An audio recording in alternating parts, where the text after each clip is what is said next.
Are you feeling spiritually lost, like you've tried everything, YouTube videos, online courses, even meditation apps, but still something is missing? Wondering, is this all there is? The world is loud and chaotic, and your soul is overwhelmed, craving inner peace, but you can't find your way back to yourself.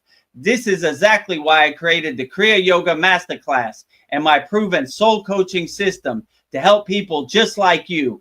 This isn't a video you watch and forget. It's a daily spiritual lifeline that brings you back to your soul. So if you're done feeling lost and you're ready to start transforming, then come join us. This is more than a course. This is your lifeline. Go to kriyayogamasterclass.com.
Welcome to our September 7th Vedagurudev's live soul talks, live from a Thailand beach. As you can see behind me, it's a pretty rainy day here in Thailand, but the show must go on. So as always, make sure you subscribe to our YouTube channel at Vedagurudev, live every day, Babaji quotes, everyday satsang edits. We're over 1,000 subscribers, but we need some watch time hours on YouTube to get monetized. So watch as many videos as possible, or hit the playlist and let it loop forever, as long as you want. Also, discover the secrets of Kriya Yoga 100% free.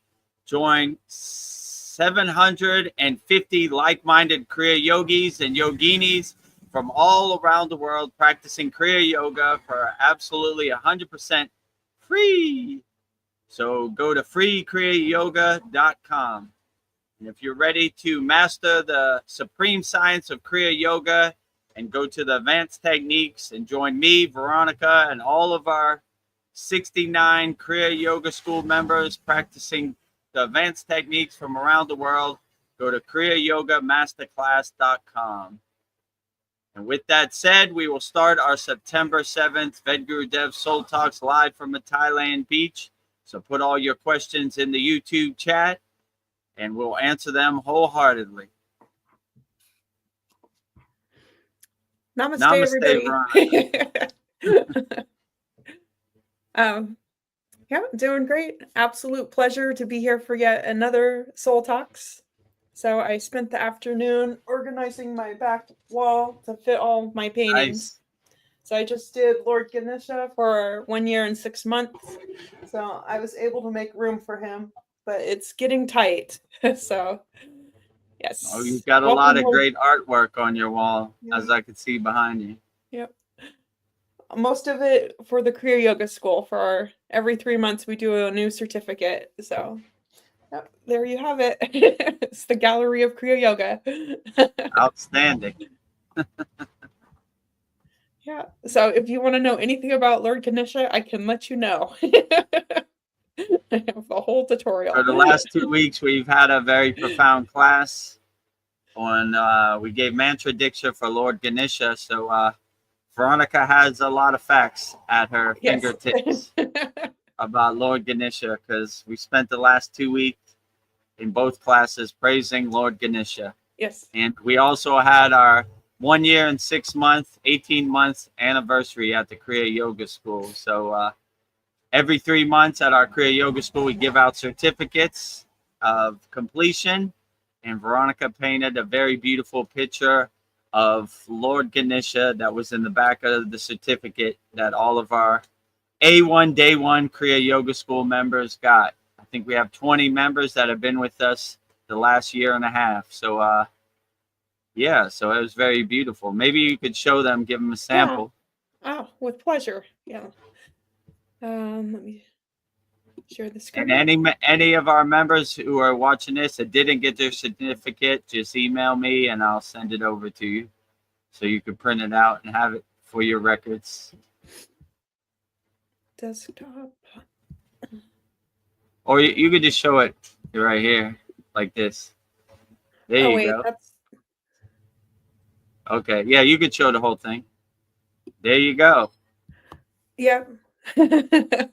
Like that's the beautiful painting Veronica painted for our 1 year and 6 months certificate.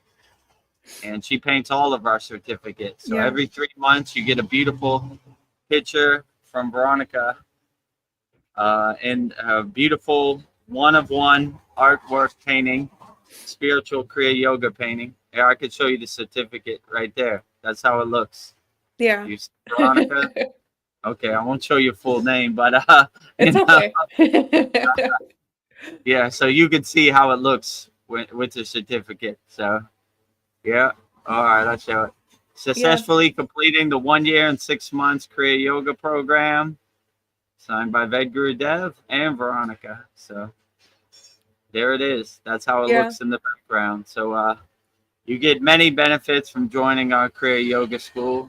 So, we give you certificates of completion, and you get a one-of-one beautiful artwork painting from Veronica in the background of every 3 months certificate. For free. There you go. Right. Yeah. Yeah, he has some attributes that I think we all need. Big ears, listen more, small mouth, talk less, small eyes, concentrate more, big belly, enjoy life. And the trunk symbolizing I don't know if the trunk is symbolizes strength and adjustability, and the broken tusk symbolizes sacrifice. And I don't know, I just think that there's so many things that I don't know that we need to, I don't know, like the small mouse, overcoming your fears. And then there's many pictures where he's like riding his a mouse, so he masters his fears. So I just think Lord Ganesha, there's so much for us to learn from him, but he is the greatest. He's one of my favorites. Yeah, I love Lord Ganesha too. He is the greatest. The statue I have, as you can see in the sad song, I like it. He's like relaxing. He's sitting on his cushion, just relaxing. Yeah. Not worried about this Maya delusional world, kind of laughing at it, enjoying the show, enjoying the movie, just relaxing on his pillow, taking it easy, right? Most of the other statues, they're auspicious, they're really stern and stiff. Lord Ganesha's is taking it easy, like not so yourself. serious. Enjoy yourself, relax, take it easy, enjoy the show. Yes. We have Sandy here. Yay. She says, namaste, beautiful souls. How are you? Outstanding. How are you? Namaste, Sandy. Glad to have you here. Yes. Sandy says that I had a relaxing weekend with a lot of play and meditation. That sounds amazing. Outstanding. Yeah. Can't go wrong with a relaxing weekend. Like I said, on Saturday, we had our 1 year and 6 months, 18 months class where we gave out our certificate. Very profound. Lord Ganesha's mantra diksha. We did an asana. We did the fish pose. And we had a very profound meditation on hearing Om everywhere and everything. Yeah. And earlier this morning, we did a holy yagnifier for the full moon. So that was very profound. One point the power went out, but I edited that out. I noticed when the power went out, Babaji and Mataji were still glowing. Like if I you know. watch the video Yeah. back, I was like, Yes, I oh, noticed that interesting. too.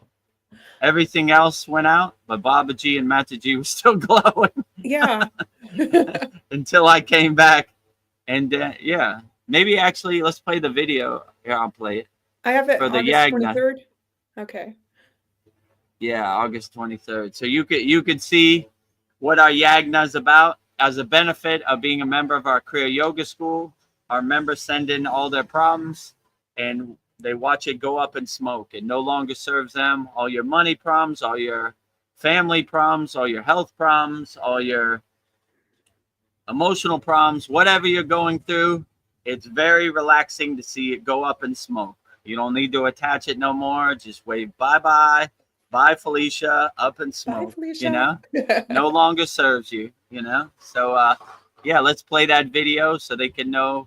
This video is from one of our members named Kyle, and this is the request he sent in, and I'm burning it up. I read the request. Our members say private or public, and put it in the fire. No longer serves you. Wave bye-bye. Up in smoke. Hal Spalding from Idaho Falls, Idaho, USA Public. With much appreciation and thanks to the divine science of Kriya Yoga, please continue to release all toxins and energies not aligning with my true bliss and harmony of unity consciousness. Move beyond all Maya ego identity. Please help put synchronicity with divine timing in our path to help others as a reflection of each other. Please help the Kriya Yoga School and Vedagurudev and all the Kriya Yoga family to feel the divine inner true bliss and blessings, helping us daily in our lives from the divine science of Kriya Yoga to overcome all Maya delusion and that true inner harmony and bliss. We are truly the eternal presence beyond all words and mind separation consciousness. Help us all self-realize to the true capacity, all as we are. This inseparable true union, we are overcoming the individualized to seeing the true entire wholeness as the entire ocean in a drop with no real isolated separate waves divided against the wholeness. It is truly pure bliss and silence. So be it, it is done. So be it, it is done. So be it, it is done. Om Kriya Babaji Namo. Om Shanti Shanti Shanti. Om Namaskar. Peace and blessings to the eternal truth and bliss that Kriya Yoga unfolds in our divine inner light. We truly can manifest within.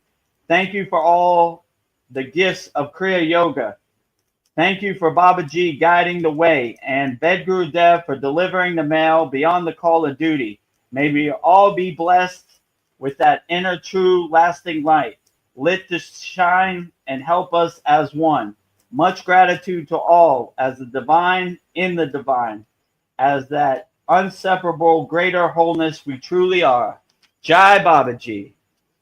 Burning all Cal Spalding's problems in the holy Yagna fire. Jyoti, Jyoti, Jyoti Soyam, Jyoti, Jyoti, Jyoti Param. Swaha. Swaha. All burned up in smoke. It's all gone. So that's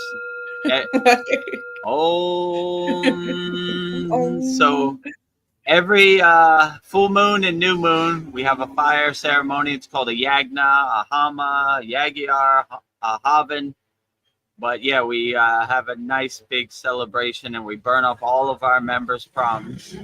Now that we have 69 members, it takes a little while. So it's usually like an hour and a half. But yeah.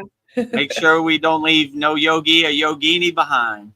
Even if you don't send in your request, we still burn up all your problems. We say every member's name and we burn up all their problems, you know, all vasanas, all samskaras, all ego, all karma, all Maya delusion, all fears, all resistance, all blockages, all obstacles, all financial problems, all health problems, all emotional problems, all family problems, all impurities, all impossibilities, up in smoke. It no longer serves you. Swaha.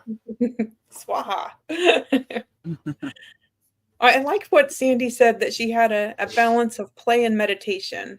You should have some play when you're meditating. Yeah, Shouldn't be all exactly. serious. Don't be so serious. Don't be so rigid. Don't be so stiff. You know, most of these yogis take it too serious. Like, you know, my guru said, Vedagurudev, too serious. It should be enjoyable. It should be, you know, it should be relaxing. It should be comfortable. Every asana shouldn't be painful. You should breathe into the asana. It should be comfortable and relaxed. That's real yoga. You know, if it's painful, it's this exercise. Pain blocks the flow of prana, as my guru always used to say. So we never want to be in a struggling or painful state. It's a beautiful process of yoga. Yes. So enjoy yourself. And our brother Paul is here. He says, Namaste, tribe. Namaste. Namaste, Paul. Glad you could join us. Yeah, we also gave Paul his 1 year and 6 month certificate. Let me see if I can find it.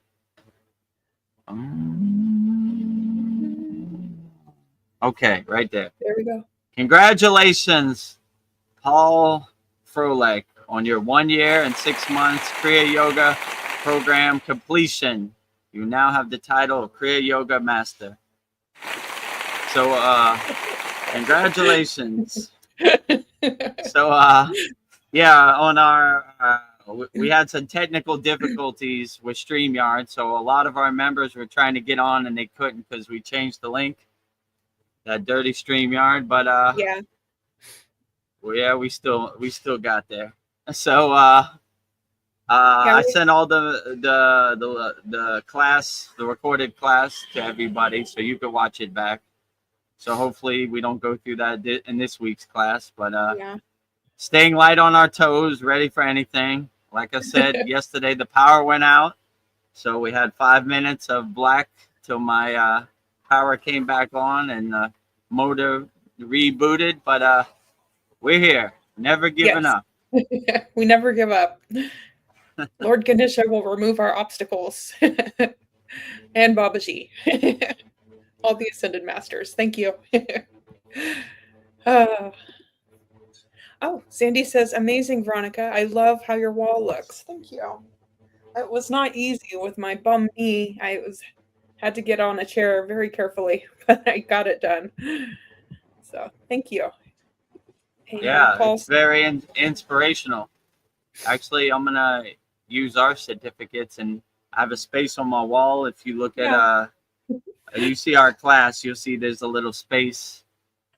I had another picture there, but ants ate it, so I don't know why ants eat wood, but Thailand apparently they do. So now I have an empty space where I could put all my certifications, and I could put all Veronica's beautiful artwork. Yeah, I don't know. Maybe it was meant to be. Maybe Babaji told the ants to do that, so there'd be a space for the Kriya Yoga painting. Get this DJ thing out of here. We need more Kriya artwork here, you know? DJ stuff on the other side. Inspirational Kriya Yoga artwork over here. Yeah. DJ stuff over here, Kriya Yoga stuff over here. Drawing a line in the sand. If you see my meditation room, half of it is my meditation room and the other half is my DJ awards and stuff.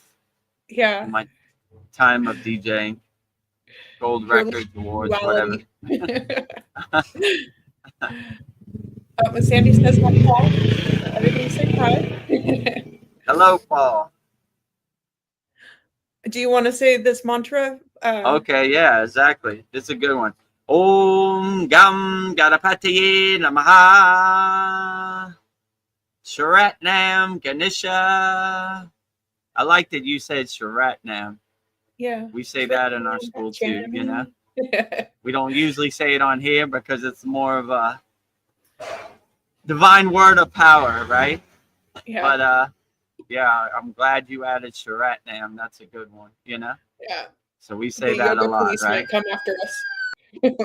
Oh, the yoga police. Vedgurudev's giving away our secrets again. The yoga police has arrived. Oh, gotta put him in yoga jail. It's not permitted. Vedgurudev giving yogic secrets to non-initiated Kriya yogis out there. Oh my Yogis. God. It's forbidden, right? Paul says hi back to Sandy. Oh, Sandy says, "Oh wow, I feel that painting in my heart chakra." Oh, thank you. Yeah, Yeah, that's Lord very beautiful. Ganesh's favorite color is green, so I painted him as a green elephant. So Nice. that's very good observation, Sandy. Green, the heart chakra, right? Yeah. So the color of the heart chakra, the anahata, is green. It's a 12-petal green flower, right? And I always like that. Green means go, right? Open your heart chakra and go and give as much love to the world as possible. And then Sandy says, I love slowing down. This allows for space, for reflection, releasing, and creating. No wonder we aren't encouraged to slow down. May accidentally remember who we are. Yes. Yeah, exactly. Slow down. Self-observe yourself. Self-realize yourself. Slow down. Go inside you. Is inside you as you. My guru always used to say, if you can't go outside, go inside. Very wise teaching. Silence is the best teacher. It is. And then Sandy says, I've almost mastered the art of slow living. Just need to continue working on slowing down that monkey mind. Yeah, slow down that monkey mind. We have a technique called Sudi in our school, which is basically observing your thoughts, witnessing your thoughts, detaching, and letting them go. Don't attach to no thoughts. Just let them pass like clouds passing in the sky. Yeah. Controlling that monkey mind, And before we go into meditation, we take out the trash. We clean our house of all unnecessary distractions, unnecessary thoughts. And we have a very profound dynamic meditation, with no thoughts or no distraction, nothing to look at inside. Paul says there's also the saying no gain without pain, which is also true. Yep. Well, I would like to delete the pain if possible, But yeah, sometimes to get to the top of Mount Everest, there's got to be some pain and some suffering and some uncomfortability, So it comes with it. But the best way to dissolve pain is to put a smile on your face and say, well, it's going to be a rough ride going up the mountain, but it's going to be, I'm going to enjoy it as much as possible and not attached to the pain, attached to the enjoyment and the bliss of the wonders of the Himalayan mountains, the waterfalls, the snow-capped mountains, the glaciers, even the millions of rocks, So all of it. The brutal wind blowing on your face. If you can find the beauty in it, then it becomes more of a blissful experience instead of a suffering, painful ride up, So yes, spiritual growth is an adventure. Half full, not half empty. So yeah, it's an adventure. Enjoy the ride. It's all about the journey, not the destination. Yes. So enjoy yourself. Sandy says keep those sound effects coming. I will. Oh yeah. Yeah, we got a bunch of new sound effects, so that's good. It's a new thing on StreamYard. Oh.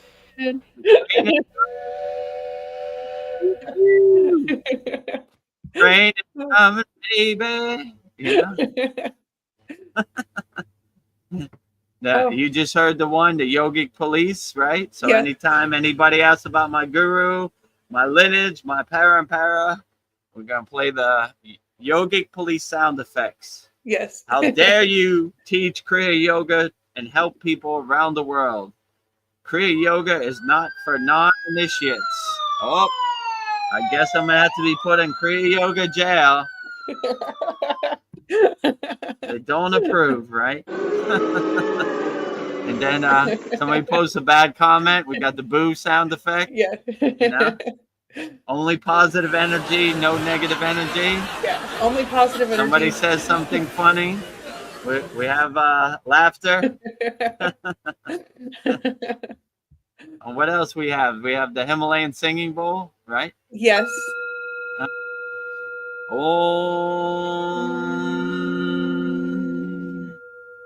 So if you're a member of our school, you know I ring the Himalayan singing bowl 3 times to start our yagna and end our yagna. It like seals it, right? Yes. From the Himalayan singing bowl to God's ear.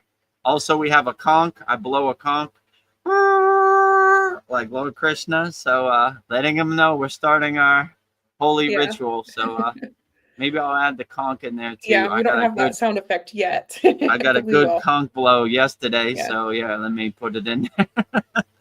And we do have a gong. Oh, gong. Welcome to Shanghai. Yeah. It's so dramatic. Oh, we're starting the party.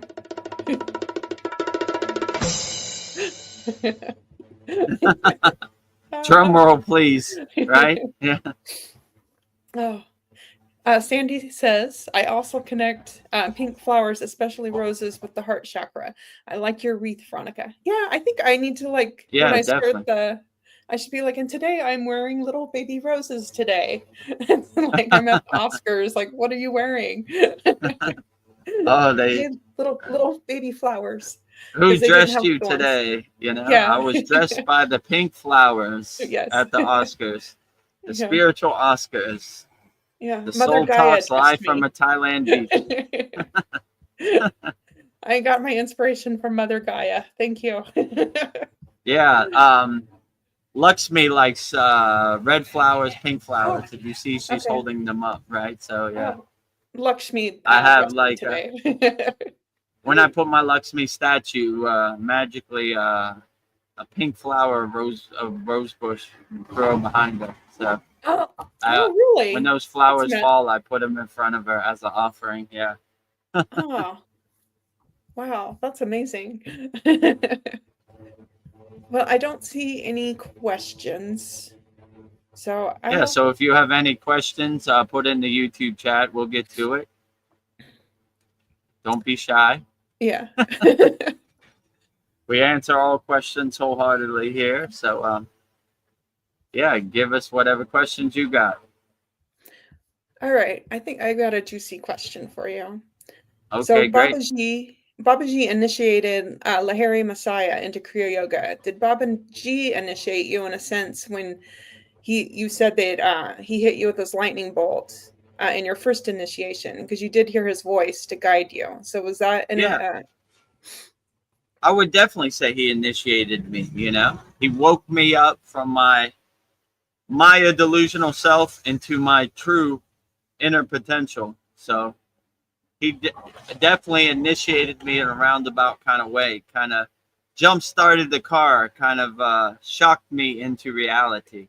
I was too lost in the sauce. I was having too much fun in my DJ life, and I was too attached to my car, my bank account, my I don't know, my ego, everything about it, you know. So yeah, he initiated me.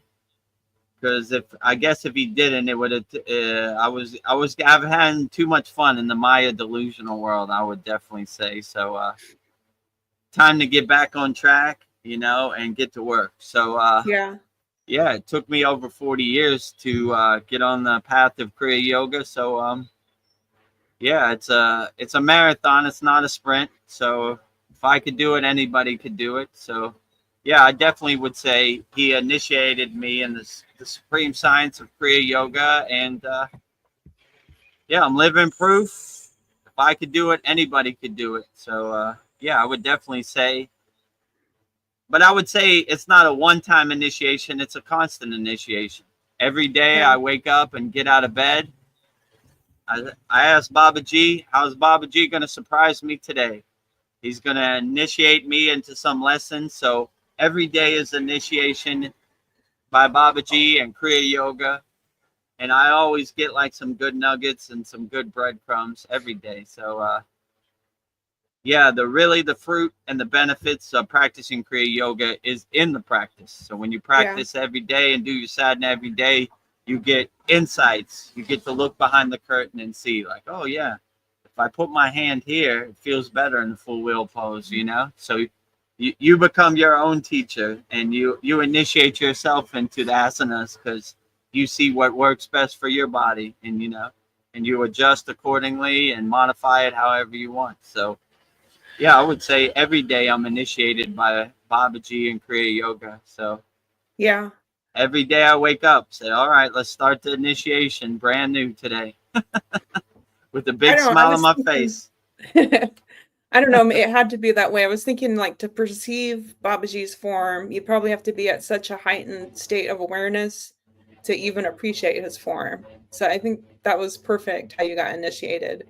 So that's what I'm assuming, that Babaji Yeah, doesn't let just anybody observe him.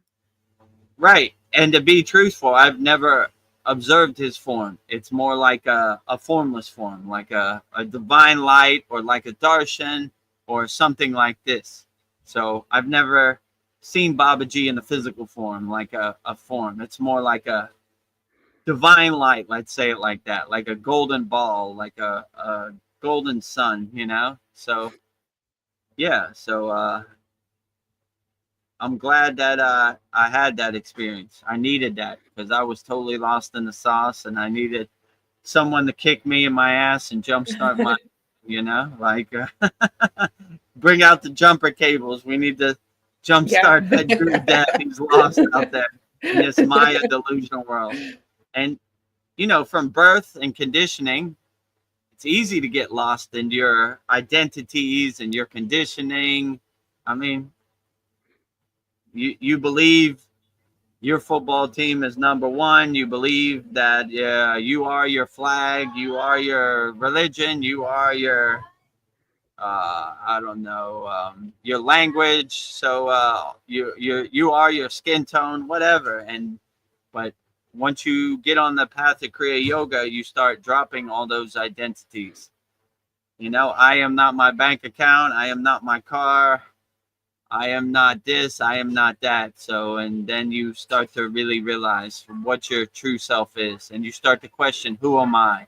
Which brings you to the realization you are soul-centered energy. Let's say it like that. You are higher consciousness. You are your inner divinity. So that's why it's called self-realization fellowship. We're realizing ourself, our true inner potential. So, yeah, I would definitely say that that has been my path, and that has been the inspirations and insights that I have gotten, So I feel I've been initiated into Kriya Yoga every day. I'm always a house under construction. It's not a one-time thing. Like I fly to India, I get initiated, then I go home and I go back to doing bad things or stupid things that I did. What did my guru say? He said, most people go to the temple in India on Sunday, but we are a walking temple 24 hours a day. So we live by these principles, not for an hour or once a week. We integrate these into our daily life 24 hours a day. So yeah, becoming realized and getting to a place of self-realization is a lifelong journey. The saga never ends, right? It's not like one day you're finished. The house is always under construction. There's always some work to do. There's always something you could do. So yeah, so I keep that perspective. So I'm constantly being initiated into Kriya Yoga. Even though I've finished all the certifications, all the levels of initiation, everything you could possibly do, all the certificates and everything. You could see it on the thumbnail for this. And but I still feel like every day is initiation. Every day is a test as a yogi. So it never stops. So Babaji initiates me every day in the Kriya Yoga. The Hari Messiah initiates me every day in the Kriya Yoga. Yogananda initiates me every day in the Kriya Yoga. All the ascended masters, all the spirit guides, all archangels initiate me 24 hours a day, right? So I'm just listening for their instructions. Yeah. Well, I've been paying attention to the Babaji quotes, especially now since I help you with that. I'll read the quote and then you explain it. And there seems to be on his quotes an emphasis on practicing Kriya Yoga with sincerity. And I just heard someone say that if you are faithful doing your practice with sincerity, when Babaji will be there to meet you when you transition out of this world, or if he can't meet you, one of his gurus or a teacher from the lineage of Kriya Yoga will help guide you to the next, into the infinite. I don't know, is this something that you can confirm, or it sounds plausible? Yeah, exactly. And one of those Babaji quotes, they say the best way to honor Babaji is with your sadhana, your yogic practice, right? Like rituals and prasad and offerings are nice, but the real offering is giving wholeheartedly with sincerity in your practice. So when I do my yogic practice daily, I offer it to the lotus feet of Babaji, right? I offer my sadhana to Babaji's lotus feet as a offering. So yeah, I would definitely say the fruit, the benefits is in the practice, not in the stories, not in what other people say, but by doing Kriya Yoga. Kriya means action. We're action yogis. We don't talk about Kriya Yoga, we do Kriya Yoga. So when you do Kriya Yoga, then you get the real fruits and benefits, you know, like, and that's the problem with all these books and everything. They're about stories about Kriya Yoga, but no one really tells you how to do Kriya Yoga. So most people come to the place of, how do I start?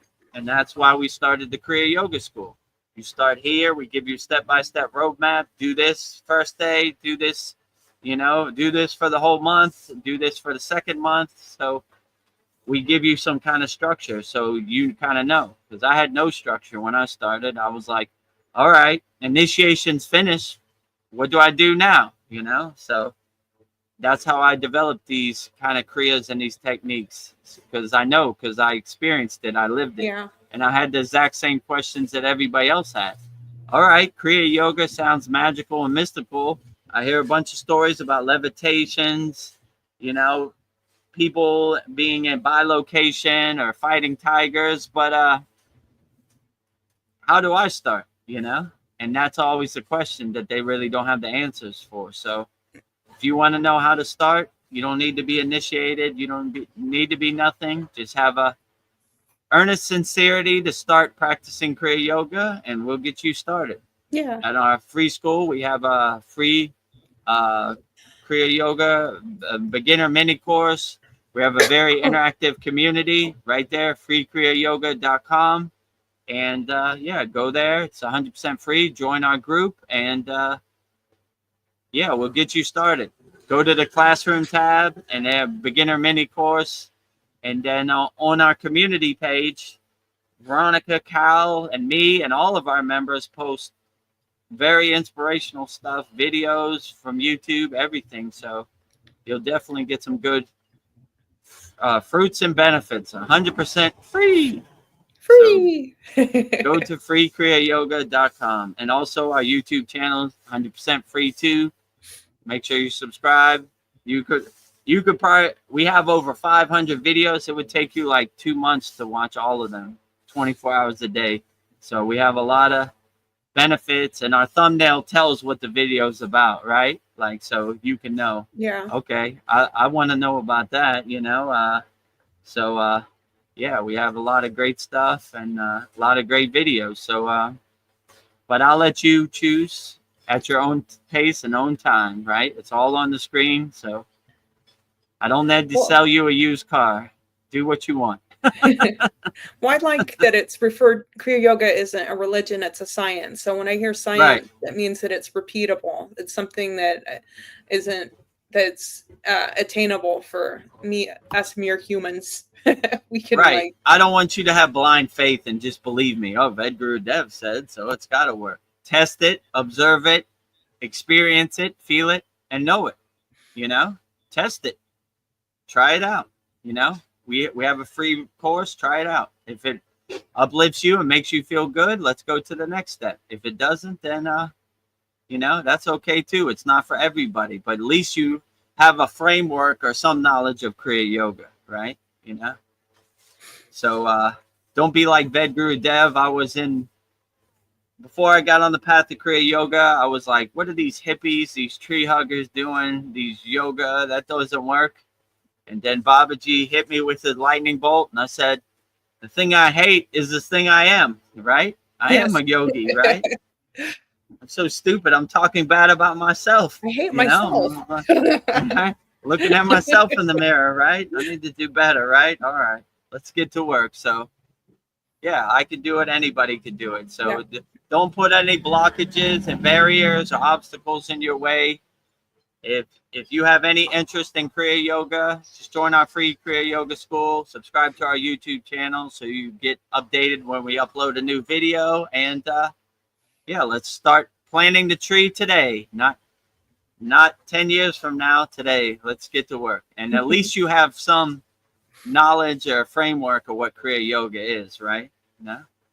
So we don't want money to be a barrier. So you could join for free. You know, the first two are free. All here. YouTube channel and freekriyayogamasterclass.com. Yes. Well, Paul has a really great question. I wonder this too. He says, how do we love and forgive lower conscious beings, trolls and worse, for example? Yeah, how? Like, I mean, we don't really forgive them or love them. We just let them pass. We stay away from them. Like, we see the Wizard of Oz behind the curtain. We see the liars telling the lies. So all these trolls and lower consciousness beings, I stay away from them. They don't come around me either. So it's like, you stay over there and I'll stay over here. It's, you know, I don't really love them or forgive them. I don't really acknowledge them. If a tree falls in the woods and I didn't hear it, did it really fall? So I don't even acknowledge trolls or lower frequency beings. They're not a word in my vocabulary. So I don't even feel them anywhere around me. So I put up my shield and it's like poison to them, or, you know, like I said, it's like melting the Wicked Witch of the West. I'm melting. This guy he's radiating inner divinity. I don't want to be around him. So, yeah, I've never had an audience of lower consciousness beings, trolls, demons, devils. They don't come around. So there's nothing to love or forgive because they don't come around me, right? They're invisible in my universe. So I don't know. Maybe one day they will come around, but they're not welcome over here. I like when my guru used to say, if God is standing outside in the cold and rain, let God in for tea, right? If your ego or demons or trolls or lower consciousness beings are standing out in the rain, let them stay there. Yeah. Like, good energy, welcome. Bad energy, go away, you know? Yeah. Stay outside in the rain. So, yeah, I don't know. I don't really acknowledge lower frequency beings or trolls or demons or devils, whatever, you know, whatever is out there, aliens, you know, malevolent beings, you know. Actually, to be honest, I'm more scared of our government and the cabal than I am of lower frequency beings, trolls, or worse. Yeah, they have too much power. I think, you know, from what I see in the Maya delusional world, they'll push a 5-year-old girl in front of a bus so they could buy a new boat next week. They're way more grosser than demons. I have no acknowledgement of trolls or demons or anything else, you know. So, yeah, I'm more scared of the people in power, or the Yeah. slave master, or whatever you want to call them, government, cabal, the elite. I'm scared of them, Demons, I don't have no reference and no audience, or trolls. I've never it's seen a hard. troll, No. So yeah, they basically stay away from me, and I stay away from them. Like, if I go somewhere and I feel bad energy, I'm not going to question it. I'm just make a U-turn and go out and go. Yeah. I support good energy and light workers. I don't support lower frequency energy, So Yeah. so I would say, I don't know. I never had a chance to love a lower frequency being, because they just kind of stay away from me.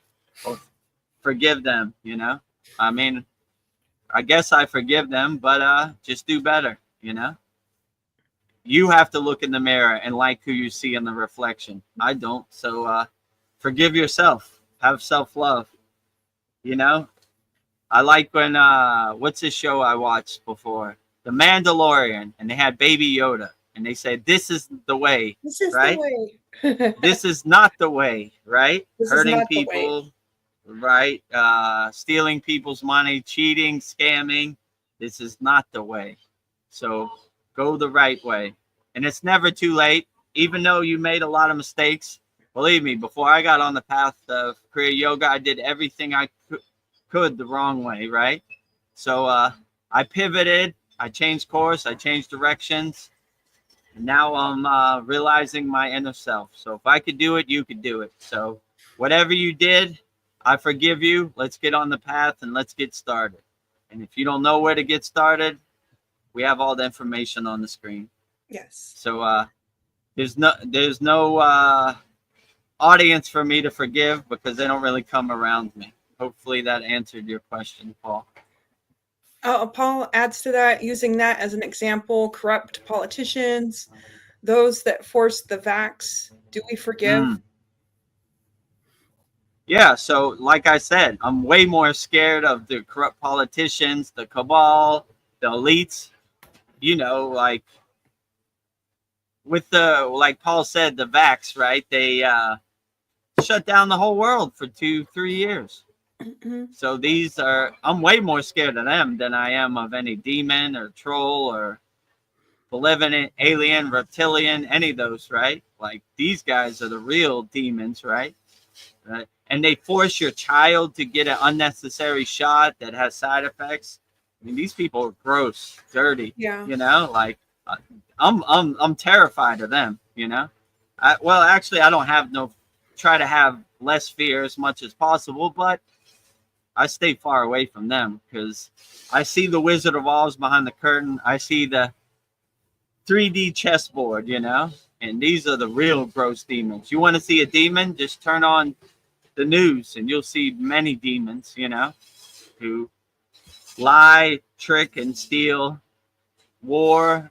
You want to see what a demon does? Anything with war, murder, stealing, cheating, lies, black flag, peace, harmony, love. There are black fly. Black flag, right? Yeah, black fly, right? Right? Swap. Squash that fly, right? Dirty, right? So,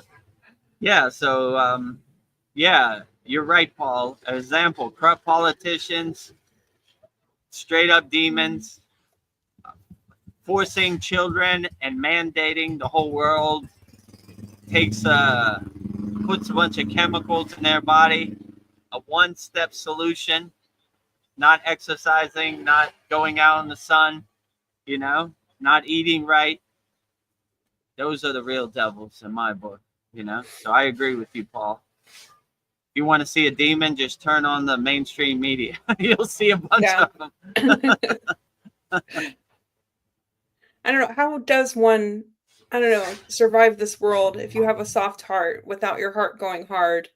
It seems like the world is very challenging. If you're a kind person, it might break you and make your heart hard. Yeah, I just wouldn't get attached to the Maya delusional world. Like, nothing in this world is going to happen the way you want it to happen.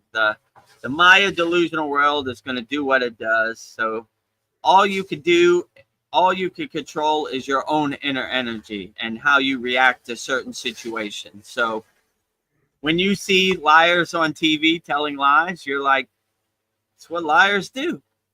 I'd be surprised if they told the truth, not if they tell a lie. They're habitual liars. They lie every day. So it's another day at the office when they tell a lie. Now, if they told the truth, I'd be like blown away. Like, today we're going to have disclosure, and they really do it. Whoa, that's surprising, because they're always Lucy with the football on Charlie Brown, pulling it out, right? So I don't know. When I see liars telling lies, I was like, another day at the office. That's what they do, you know? So Yeah. the way you survive this Maya delusional world, you just don't get attached to it. You see, I can't control liars telling lies. They're going to do that anyway. So what can I control? I do my inner work. I control my inner energy. I control how I react to these situations. And you just become more of a detached witness, looking at the movie screen, creating some space, some distance between you and the movie. Most of these people are in the movie. They think they're an actor in the movie. They think this is reality. But if you have the suspension of disbelief, you know you're in the movie, or you know you're in the simulation of the Maya delusional world, you just become a detached witness in the audience with your popcorn, eating and watching it like, this is funny. Oh boy. I like this episode of Kramer. It sure is funny, you know. I don't think I'm in the episode. I'm just the detached witness watching the pictures go by.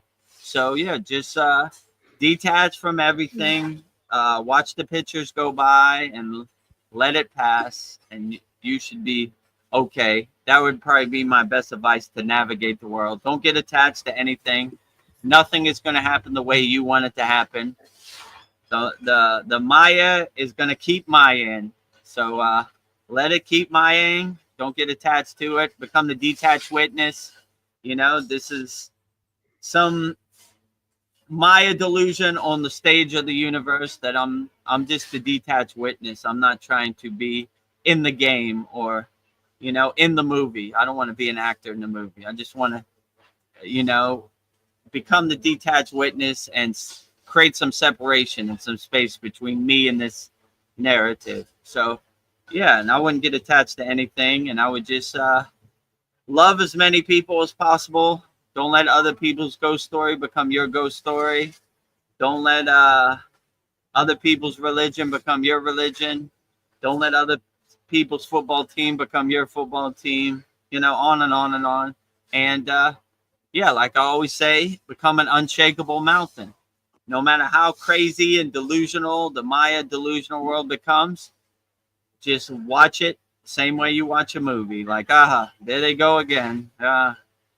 This is a wild movie, but I'm going to turn it off and go back to my calm, peaceful inner state. So no matter what this Maya delusional world throws at you, it's going to throw a lot of stuff at you. So just, we stay ready so we don't have to get ready. And when it throws something at you, like, all right, here it comes, time to dance.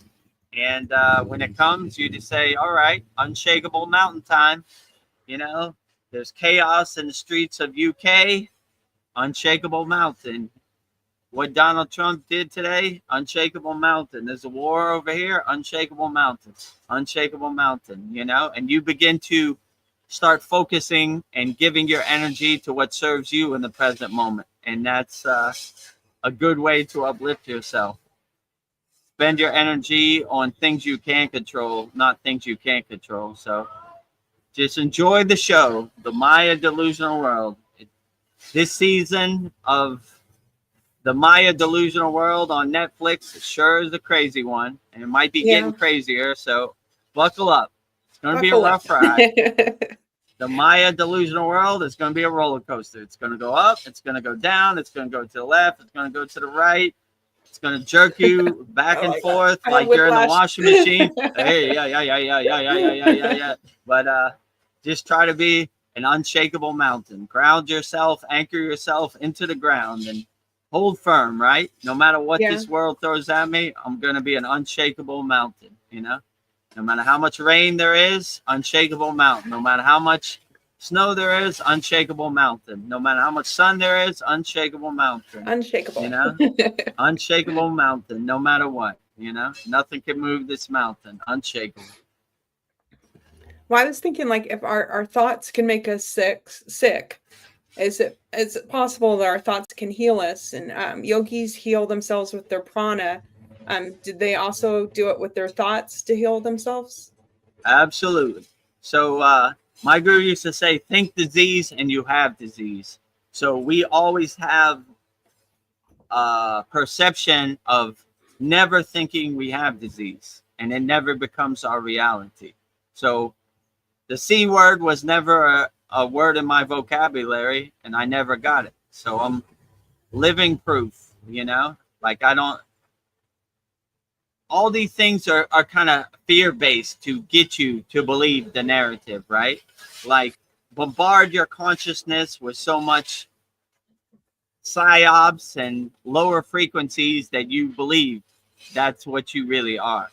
But if you believe in your true inner potential and you become self-realized, their story doesn't become your story. So you don't believe it. Like, no, I don't believe it. So yeah, I would definitely say your body is mostly water. Always talk nice to the body and your water. So you make beautiful shapes in your body. Talk ugly and you probably have disease and be in pain. So always talk nice to your body, you know? So even if it breaks down on you, just don't attach to it. Say, all right, well, you know, nobody's car lasts forever. So let's get to work and let's fix it up and let's do what we need to do to be better. So yeah, I would say if you don't see a tree fall in the woods, did it really fall? You know, that's how I look at all these diseases. I don't have any these diseases because they're not in my vocabulary. I don't acknowledge them. I don't attach to them, you know? Even somebody in a white coat, like a doctor, I'm like, I'm my own inner doctor. I heal myself, right? Yeah. So we don't even acknowledge these ghost stories out here of, I think you have this and I think you have that. No, whatever, right? You know? I have the best insurance in the world, Babaji, right? Babaji. Babaji is my medical insurance, right? And so why does self-realization remove fears? It seems like I don't know, there's like all this huge movement to like keep us in a state of fear. But once you become self-realized, it just seems like you're not in a fearful state. So I don't know. I'm going to do everything I can to become self-realized because I don't want to be afraid. I want to be unafraid. Yeah, when you become self-realized, you don't attach to any of these fear-based. I mean, it's very hard to become self-realized even if you're in a fear-based state. So you have to shed that fear-based state first. It can't come with you. So you have to do that inner work to release that fear-based state before you can get to a state of, I don't know, Satchinanda, self-realization, samadhi, right? It can't come with you. So you have to shed all that and go beyond that before you can get to an heightened, you know, self-realized state. So yeah, I would definitely say do all the work you can to just not attach to anything, and you'll get to self-realization faster, right? It takes people a lot of time because they're still holding on to that chain that enslaves them, you know, like that fear base or that attachment. But when you shed that, you know, you'll have a good ride home, let's say. So yeah, I would definitely say once you become a self-realized yogi, then none of this Maya delusional world applies to you. You don't care. You just kind of laugh at it like the joke it is. Yeah. I like when Babaji says, death is a joke to me. I am the death of death. As yogis, we laugh at death, and we definitely laugh. This is kindergarten, the mainstream news and all this fear-based propaganda, like, here they go, Yeah. with that again, Yeah. running the playbook. The Wizard of Oz is at it again, So if you become the king of your castle, the queen of your castle, then you control what you consume. There was a movie I watched in the 80s called They Live. I like that movie. This guy put on the glasses Oh, yeah. and he could see the aliens and he could see all the narrative, which was like, buy, buy, buy, consume, consume, consume, believe, believe, believe, all this, right? So that's a good example. He could see behind the curtain when he put on the glasses, right? I like when that wrestler guy, what's his name? Roddy Piper, right? When he says, he goes in the bank and he says, I'm here to kick ass and chew bubble gum, and I'm out of bubble gum. So the only thing left is to kick ass, right? That's a good quote, So guess right? what's happening? So, so like, yeah, when you see behind the curtain, you know what it is. Consume, consume, consume. Believe, believe, believe. Blind faith, but we have the true God. You thinking what God is real is blasphemy. Don't believe false idols. All this, right? That's the movie They Live, right? So see behind the curtain and tell Toto to bite that Wizard of Oz on his ass, Yeah, I see you. You're not that scary. I see you. You're not scary at all. I can't believe I believe this, Yeah. So yeah, just do your inner work and you'll get to self-realization and you'll start to shed all the things that don't serve you, right? Like I always say, how does knowing what Kim Kardashian wears to the Grammy serve me? It doesn't, Yeah. And you start to focus on what really serves you in the present moment and let go of all the junk. Take all the trash to the curb, This doesn't serve me. So yeah, if you have affirmation that says, how does this serve me in the present moment? And you apply that to everything in your daily life, you'll clear out the junk and the path will become more readily clear and you won't be scared of anything. Like whatever, like I said, go outside your house, look up in the sky, no aliens. Why am I scared of aliens? I don't see no aliens around here. Why am I scared of demons? I don't see no demons around here. So yeah, use the easy technique. Stick your head out the window and look around, and if you don't see no aliens, it's a cool ghost story. It's a good day. But it doesn't apply to you in the present moment. So yeah, only focus on what applies to you in the present moment. And all these ghost stories about faraway places and things that have happened 70,000 years ago. Yeah. Doesn't apply to me. How does this uplift me in the present moment? It doesn't, It's a good ghost story to look at on the movie screen, but it's not my reality in this present moment. So my guru always used to say, the future is imagination, the past is memory. We stay anchored and grounded in the present moment, We anchor ourselves here. We focus on what's here. Everything else is this imagination or water under the bridge, past memories.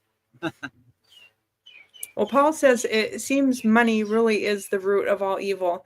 I've heard some of these higher dimensional ETs don't use money anymore, and I think that's a great idea. I do too.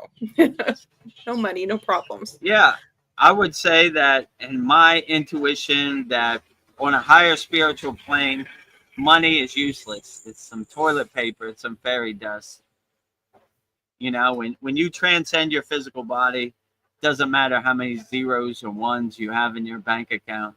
It's not going to matter, So, yeah, interdimensional beings, higher consciousness beings, ascended masters, self-aware beings, they have realized the higher truth, which is the material world is a lie. It's a joke to us. And money is the root of all evil, as Paul says. And this fairy dust paper, toilet paper money is not going to get me. They're not going to ask how much money you have in the bank when you transcend, in my opinion. I don't know for sure. Yeah. I'll let you know when I transcend, but I highly doubt it, right? You know? And you see these people with money are spiritually bankrupt, you know? Yes. So they're gross, right? Like I heard all these children to get some extra money. Gross. You're spiritually bankrupt. You're spiritually homeless, right? In our last sad song, Veronica said, "Why do rich people have beautiful flowers in front of their house?"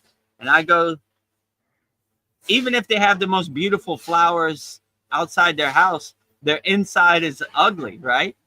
Yeah. What they do to hurt? How did they hurt people to get those flowers? And if I was a beautiful flower, I was like, Don't touch me. why'd you? What? Yeah, don't touch me. Why'd you bring me here? These people are gross, you know. Like, what was it called? I saw something. There was this family. They're called the Sackler family, and they invented OxyContin, and 200,000 people died in America from OxyContin overdose, right? These are gross people, right? Yes. Even if they have 10 million flowers, they're super ugly, right? Like, yeah, you're so stupid. Your garden is beautiful, but your inner energy is so gross. I think you look like the devil himself, right? You know? So, yeah, you know, I don't know. You know, I look at people with money like, how many people did they have to hurt to get that? You know, hopefully they didn't have to hurt anybody, but chances are they did. You know, and you can't buy your way into heaven or the astral plane or wherever you transcend to. So your money is useless. When we were in the Himalayan mountains, we never talked about money. It wasn't even an issue. You know, I can't remember any time talking about money. You know, it's useless to them. I like the story of Ramayana Maharishi. He took his rupees, threw it into the ocean. You know, and, you know, threw it into the lake. I never want to touch his dirty money again.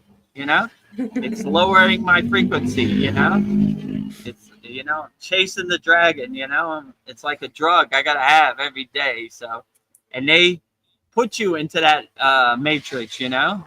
I need money. I got to pay my rent. I need money. I got to pay my car. I need money, right? So it conditions your mind to think you need money. You know, me too. Before I went to the Himalayan mountains, then we never talked about money. It was a dead issue. So like, yeah, I was like, maybe money isn't that important, you know.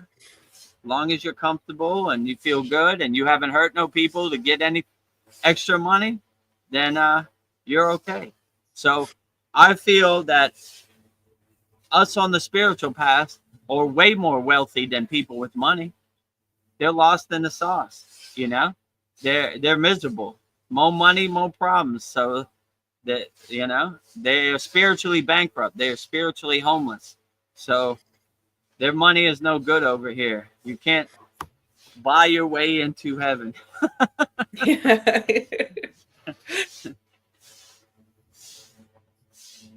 Yeah.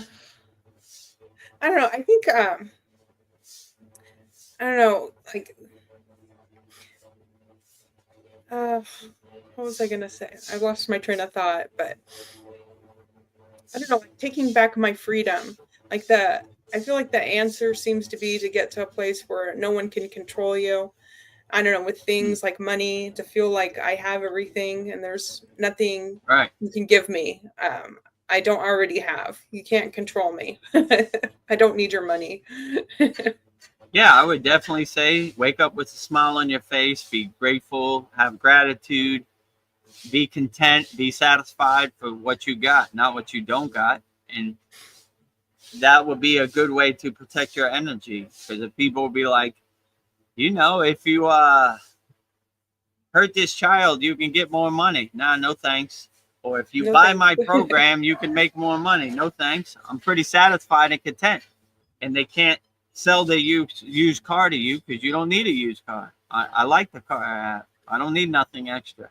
And that kills their monetization, you know? So, yeah, I would say I always liked when Kaval says freedom is not free. Of course it's free. I sit on the side of my bed and close my eyes. I'm 100% free.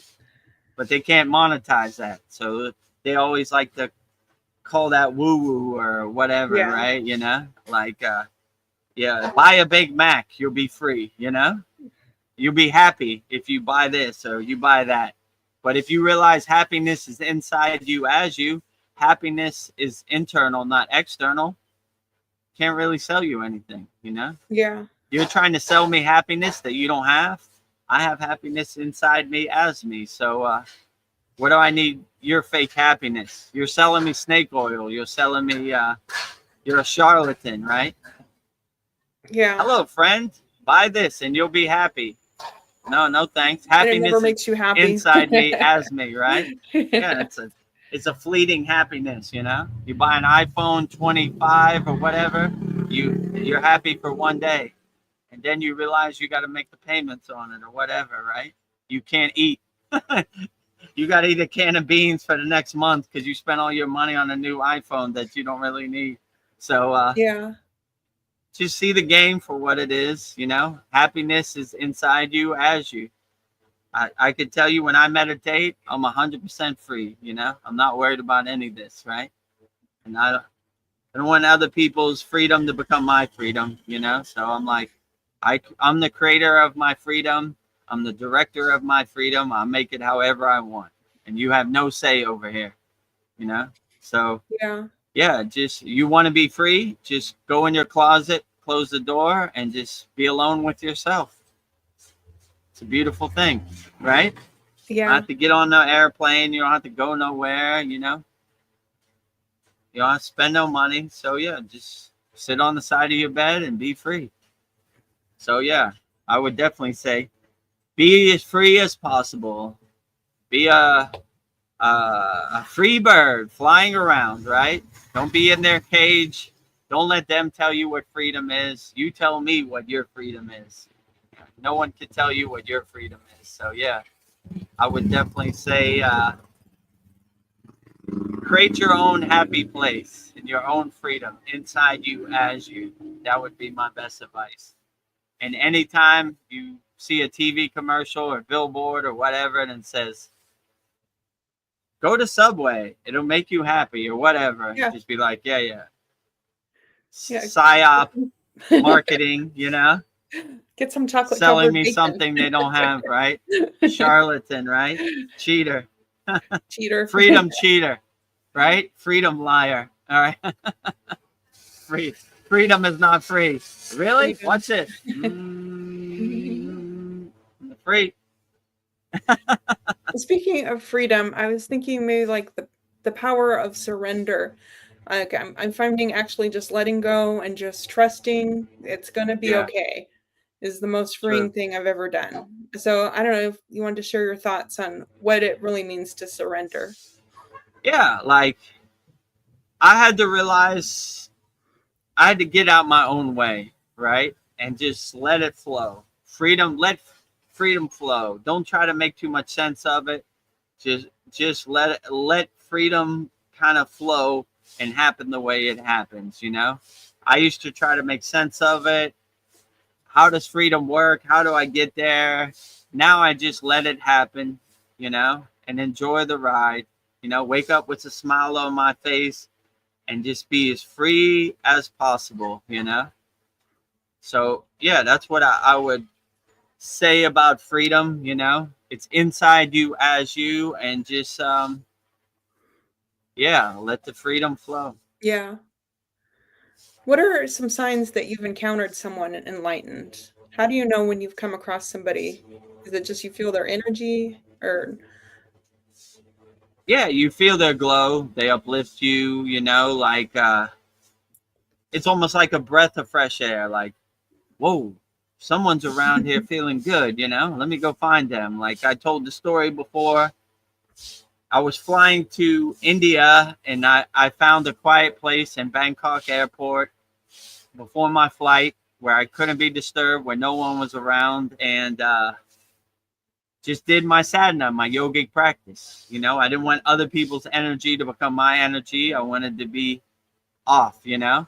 When you go to the airport, there's thousands of people rushing, trying to catch a flight. It scattered energy that I didn't want to be around. So I wanted to cultivate, purify my inner energy, and yeah, when I did that, I was meditating. I was in a profound state. I opened my eyes, and there was this Like, Indian guy standing in front of me, and I hello. was like, he was like, "Who is your guru?" You know, I was like, I don't know. I don't really feel like answering this question, but all right, this is my guru. And he was like, this is his guru. He was like, where did you learn these techniques? And I told him, and he was like, I felt your energy all the way across the airport, and I came looking for you. So I guess if you have a heightened awareness, people can feel it and they want to find it, and they want to share that energy also, right? So it's like, whoa, somebody's feeling good in this airport, and somebody Yeah, I want to has feel it. realized their true inner potential. Let me go find them, Let me go on an adventure, right? And unbeknownst to me, I thought I found a place where I'd be undisturbed, but You couldn't hide from him.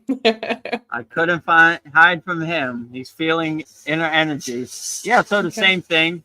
When you start clearing out all your blockages and your obstacles and resistance in your body, then you start to have a clear connection.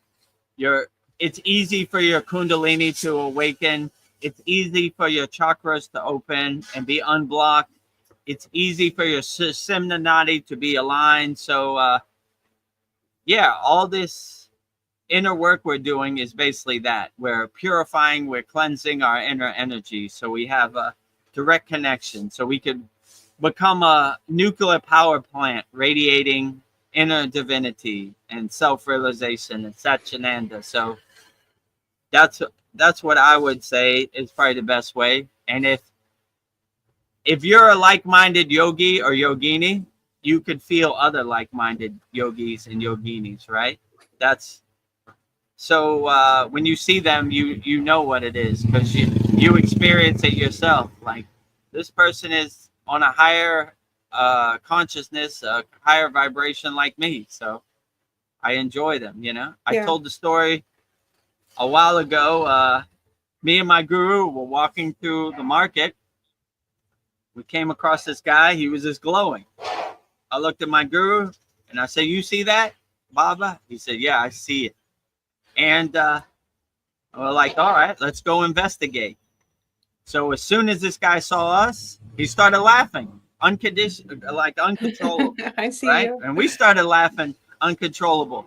And there was no words to be said. It was like, I see you, you see me, keep up the good work, So it was like a uncontrollable laugh festival, right?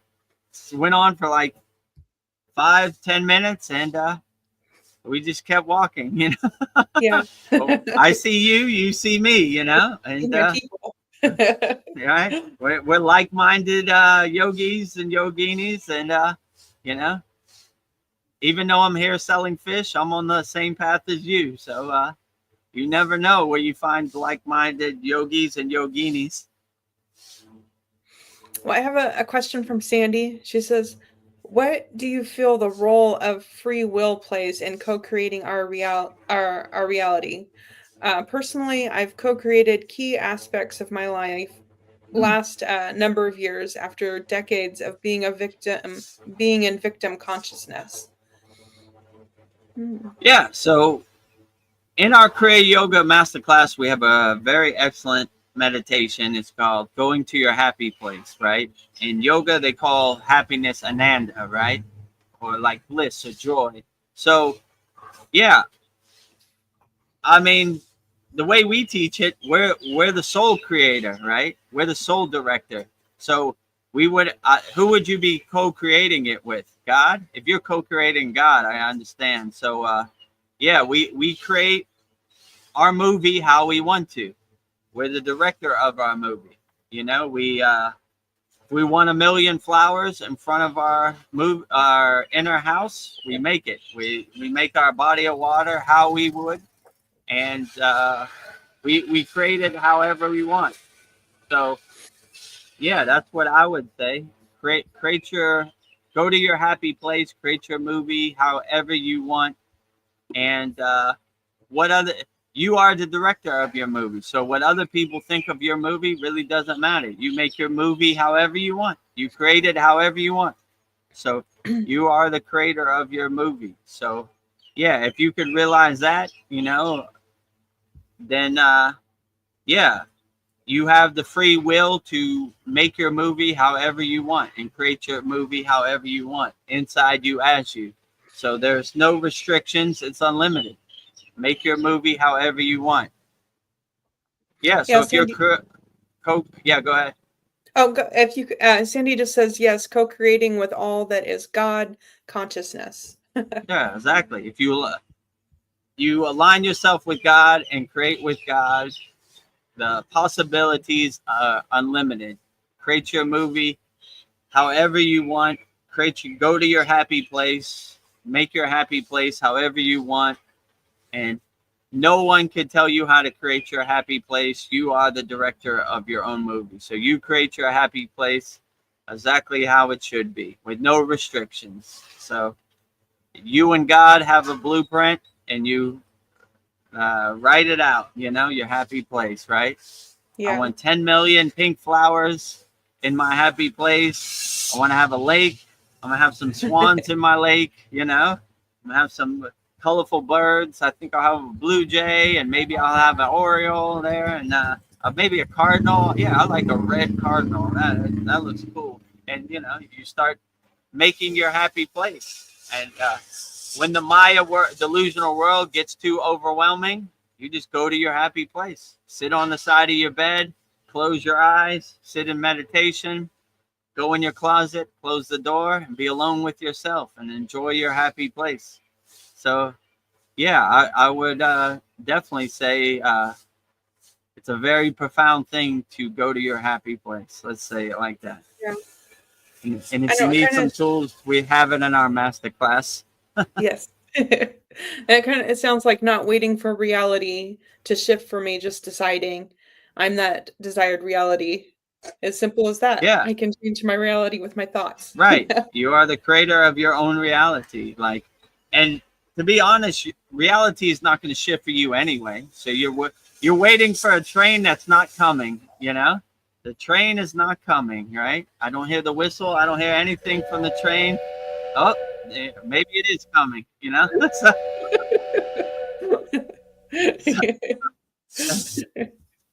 you're not waiting for anybody. You create your own reality, right? You make your own happy place however you want, right? And you don't wait for other people to tell you what your happy place should look like. That's the problem. Most people, they're attached to these stories. Let me tell you a story about what Jesus did, or let me tell you a story about what Babaji did, or let me tell you a story about this and that, right?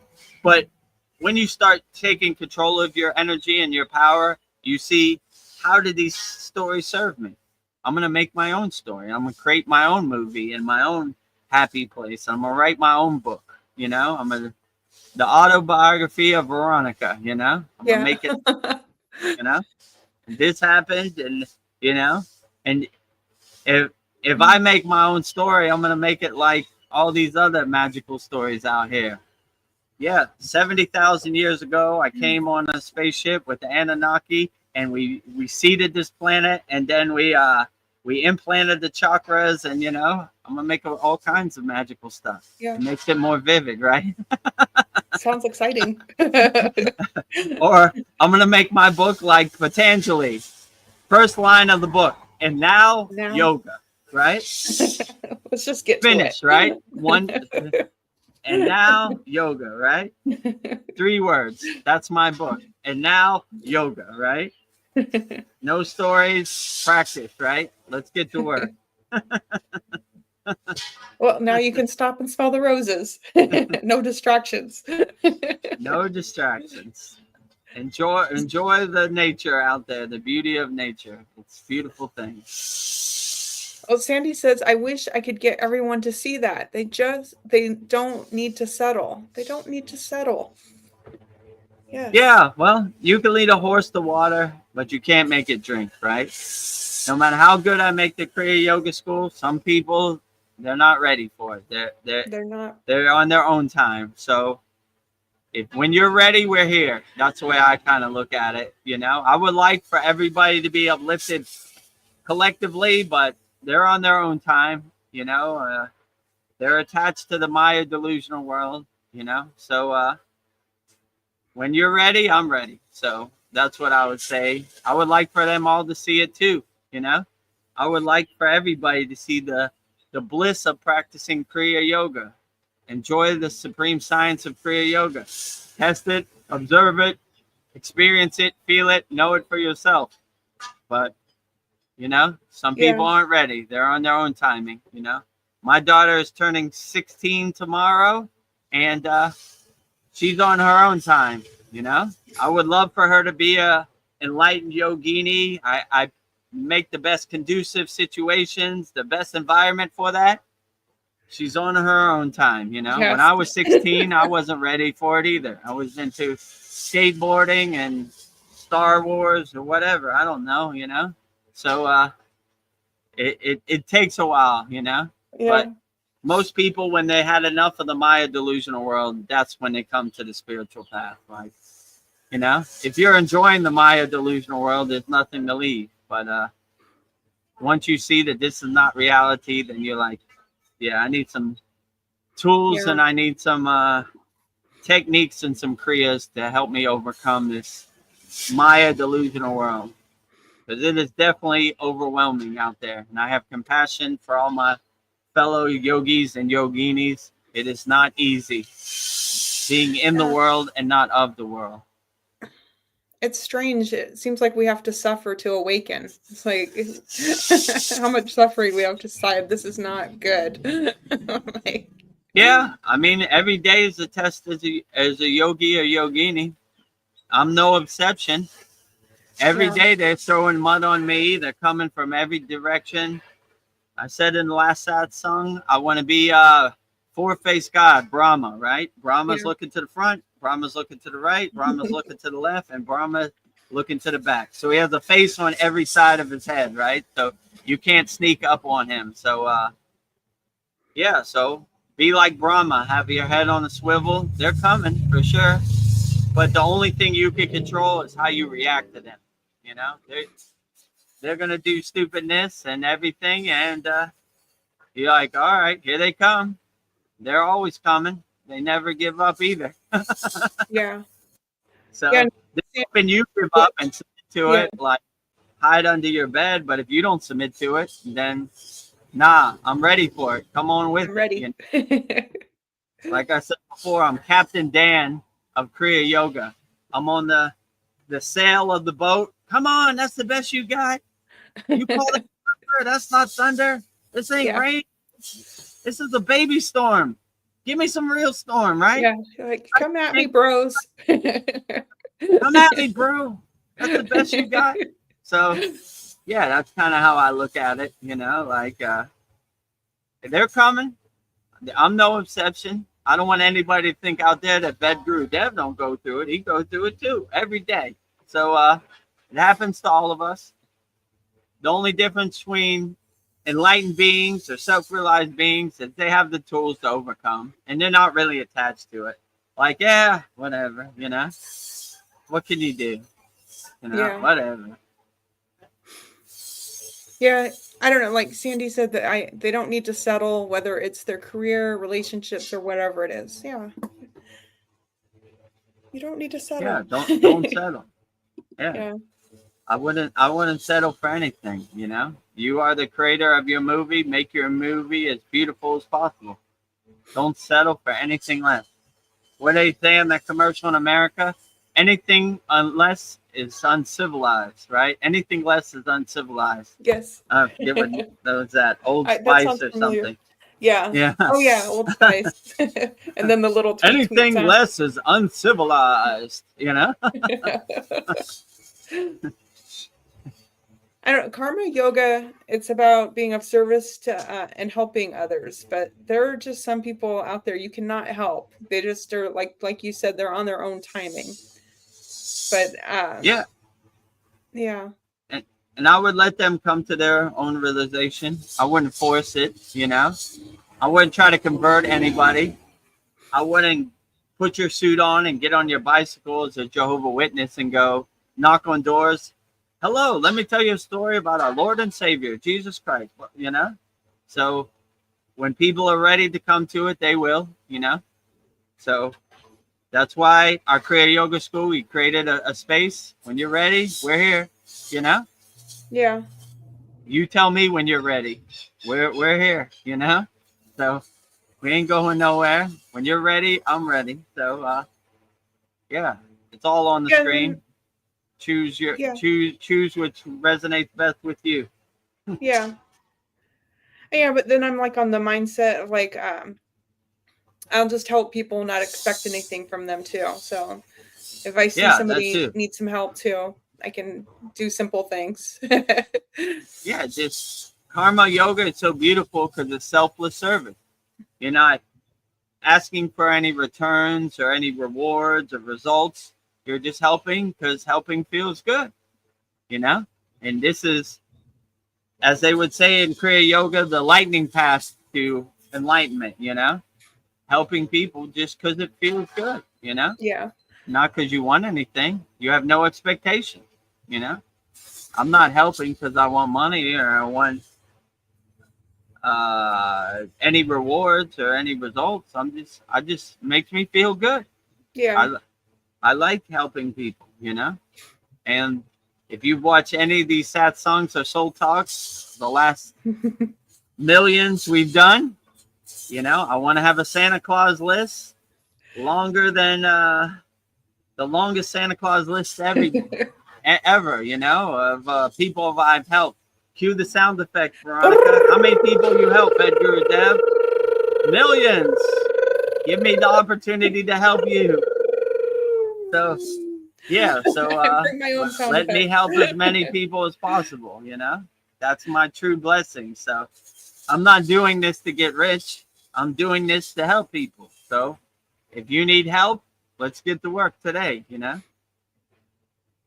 I don't know, another thought I was having, like, a lot of people like, why God? I don't know, like, why this? Why'd this happen to me? Like, we demand so much of Source, but I don't think Source demands anything of us. What does Source demand of us? Right. Like, I mean, what Source demands, that's above my pay grade. Like I always say, a source defined is a source confined. So I don't know what Source needs from us, right? Or what we could give to Source. But yeah, I the way I look at Source is so omnipresent, and so Source is so big. It's such an ego play to say, God, come here now if you're real or whatever, right? Like, I don't know. I wouldn't recommend doing that. So yeah, when I pray to Source or God or whatever you want to call it, I thank God for doing whatever. He's doing the best job out of everybody. So keep up the good work, God, you know?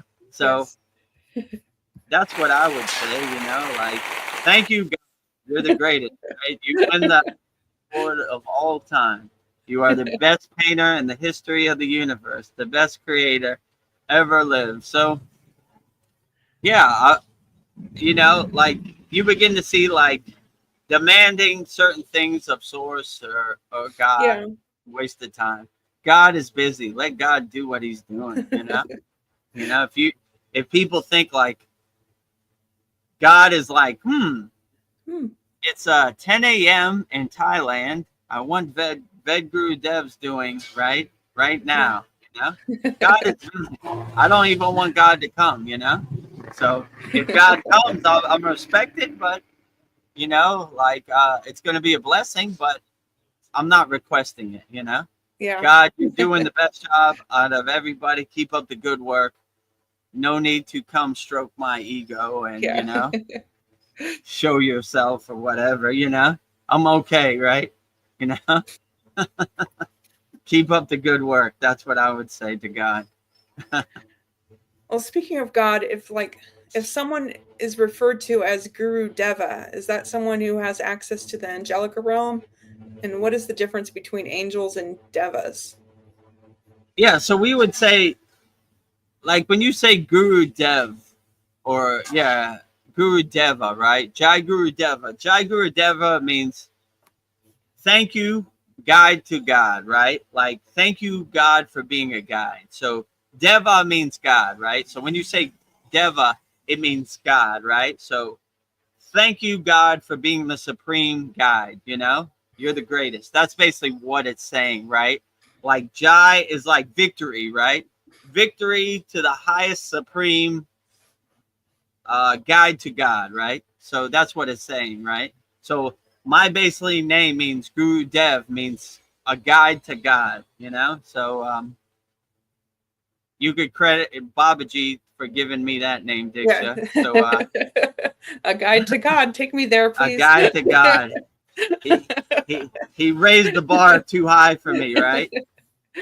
My Says in your brother name, Ved you're supposed to Mooney take me said when he there. heard my name, he was like, "Ooh, that's gonna be a rough ride," and especially in India, because when they hear your name, Diksha, Veda, oh, they're like, "Oh, you know the Vedic text? Like you're a Vedic Yeah. scholar?" No, my guru Swami Vedananda Saraswati is co-signing me. We're all Veds, right? We're Ved bands, right? Like we're all Veds. All his disciples are Ved, right? Ved Muni, Veds. Ved Gurudev. Ved So, band.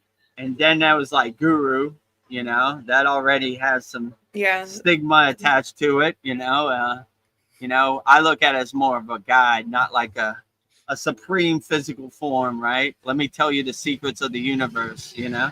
And then Dev, which means God, right? So when they say Jai Guru Deva, it means victory, the supreme guide is God, you know? So that's kind of what it's broken down as, you know? So, yeah, so my guru, when he gave me name Diksha via Babaji, you know, he always said, like, I didn't give you this name. It came from Babaji. I just delivered the mail, you know? So I take no credit for this name also, right? You know? And when other yogis heard the name, they were like, whoa, that's a Yeah. tough bar to cross, right? Yeah. That's a high name, right? You know? So yeah, so yeah, when you say Jai Guru Deva, it means supreme guide to God. So Yeah. yeah, in my case, Call it's a you Ved tough Guru mountain to climb, Deva. especially in India. You know, Yeah. they're like, "Where'd you get this name?" They think I gave it to myself or something. You know, Yeah, like some of them nah. do. Yeah, I mean, yeah, they're out there. They're giving away names like Oprah Winfrey. You get a name, and you get a name, and you get a name, and Yeah. you know. So, but yeah, so yeah, it's a tough bar to cross. So my brother Ved Mooney, when he heard it, he was like, "Ooh, that's gonna be a rough one." When you get out there, when you get down there to India, they're gonna be like, "Who gave you this name?" You know, my guru right there. Did you give him this name? Yes. Oh boy, you know. Whoa, Yeah. this is a high mark to cross. You know, this is a tough hurdle to jump over. Well, I'm used to calling you that now. It's like Vedguru Dev. It just rolls off Right. the tongue. Yeah. Now I've grown into it, but you know. Yeah. Yeah, I accept it now. You know, it is what it is. And it's not like you could get a do-over and a change in Yeah. India. It's like it is That's set. your name. This is your forever. You know. So do Hindus believe in angels? Do you know? I mean, I don't know for sure, but they probably do. In their perception, it's more like light beings, right? They would call it more like light beings, and they would probably say they look at these ascended masters as light beings, right? Like they would look at Babaji as a light being or Jesus as a light being. So yeah, I would say that they just it means the same thing, but it's a different wording of it, you know. So they would say like more of a light being. I'm not sure if they have the the name angel in their vocabulary. They might call it something Yeah, different, you something know. different. Like when we were in the Himalayan mountains, we saw a bunch of dancing lights in the sky that couldn't be explained. And my guru said, the light beings dance tonight, you know? They're dancing in the sky. So I guess they're around. So yeah, that's what their perception of an angel would be. Like enlightened yogi, like let's say Ramayana Maharishi, he transcended his physical body and he got his light body. So he's a highly evolved ascended master, you know, comparable to an angel, similar to like Yogananda. Like if you told me Yogananda or any of these ascended masters were light beings or angels, it wouldn't surprise me, you know. Yeah. So that's what I would say. Tomato, tomato. Tomato, tomato. Well, I was thinking about when Paul was here, the last sat song. I had a question about that. Like, what are your thoughts on the disclosure process? How they decide to like give out information? Like, the aliens are here. What is my thoughts on the disclosure process? Yeah. Yeah, like I don't know. I don't wait for anybody to tell me what's real. Yes. I experience it inside me as me every day. So I'm not really waiting for them. So if they disclose something, okay. If they don't, that's okay too. So my life is not based on what other people do. I try to control my energy and focus on what I need to. And yeah, when I do that, things seem to work out. Yeah. Trust yourself. Yeah, I Whatever trust they're myself. Yeah. I don't want to hear about the aliens from the government. Yeah, so I'm not waiting for anybody to save Yeah. me or tell me what is real and what is truth and what is fake. And you know, I use my own discernment, my own discrimination to make decisions for myself, you know. So yeah, that's what I would say. So Yeah. I'm not waiting for anybody to save me, or if they disclose it, okay. If they don't, that's okay. So I live in equanimity. Whatever happens in this world, I'm not attached to it, you know. Yeah. So I'm definitely not waiting for anybody to do my inner work for me. I do my own inner work, and I don't ask for anybody to come save me, you know. I have the tools and the kriyas to do my own personal inner work, so I don't wait for anybody, you know. So Yeah.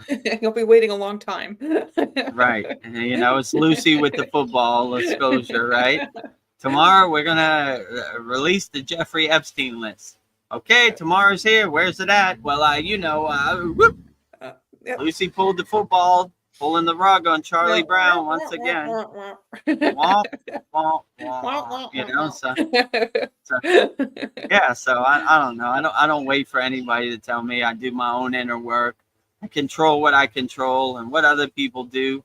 You know, I don't expect the liars to tell me truth, right? So liars tell lies. So if they're gonna lie, I'm not waiting for them, you know. I wouldn't even believe it if they told it anyone, you know. I would use my own discrimination and discernment, go outside my house, look up in the sky. Yeah, they say there's aliens here, but I don't see no aliens, you know. Where are they at? So I would use my own discrimination. They tell a lot of cool ghost stories about many faraway places. I don't really attach to it at all, you know. I say, Yeah. whatever, you know, that's what happens. That's what it is. That's what happens. So, you know, like, cool ghost story, bro, but I'm not buying it, you know. Yeah. So that's kind of how I look at it. So, Well, yeah, that's apparently what I would they're say. fighting for us in space, so Yeah, I can't verify it. this. I'm looking up in the sky. I don't see them fighting. So Like, it's a cool story, but if Yeah. it doesn't serve you in the present moment, what difference does it make? You know? So you're just like, whatever, you know? Disclosure, aliens, war in space, reptilians, giants, I don't know. The list goes on and on and on. But yeah, if I can't verify it and see it with my own eyes, then it really doesn't matter. You know? Yeah. I'm gonna pivot away from that. What are your why are demons afraid of salt? Because I don't know, what does salt do spiritually, and the healing power of salt? Like, when you were in the Himalayan mountains, did you have access to like Himalayan salt, or stay in a salt cave? Was that something you were taught No, about the healing no. power of So salt? it's funny because the Himalayan salt I never saw, and Oh, I did some research on it, and it comes from Pakistan, not the Himalayan oh, mountains. I thought it So came it's like from the a cool Himalayas. marketing ploy. I mean, maybe it comes from the Himalayan mountains of Pakistan. Do the Himalayans travel over there? I don't know. I didn't see no salt. So Oh, yeah. So when they say I learned. Himalayan salt, there was no salt where I was at or anywhere where I Oh, traveled. So I thought maybe you stayed in a salt cave. no, no, there was no salt. It was rocks, like straight out rocks, no salt. Yeah. So yeah, so that I don't know, like why do demons hate salt?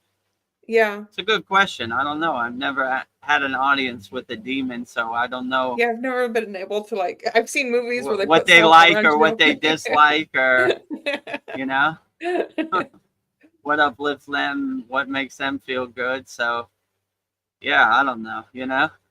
I don't know, like a salt bath always makes me feel good. So there's something healing about salt. Yeah, salt is okay. I got nothing against salt. Yeah. I just don't know how demons react to salt. Yeah, I don't either. I just thought I never maybe had you an had some hidden audience of knowledge. demons. You know. I don't know. Some questions are good, some questions aren't. Throw them out. Sandy says aliens have been visiting since recorded history. His story. Cave His paintings story. show that early man saw UFOs also. I don't see anything changing. However, if one wishes to communicate with them, go for it. Yes. Yeah, like I mean I can't verify. Maybe they have been visiting us for hundreds of thousands of years since the beginning of time. But yeah, my perception, I don't know. I've never had an audience.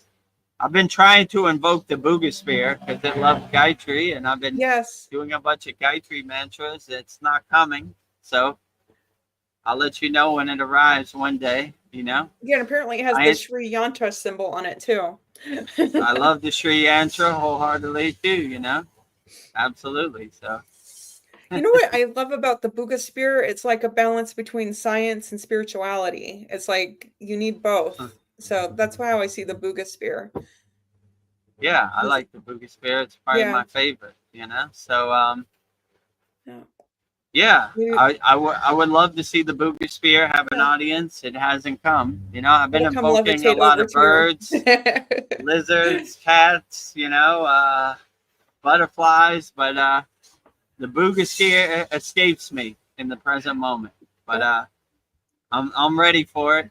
So and if any aliens want to visit me, I have a nice landing pad in front of my house. Come land your ship in front of my house, or if it's too big, we'll find some space. Land it on the ocean behind me. There's infinite space.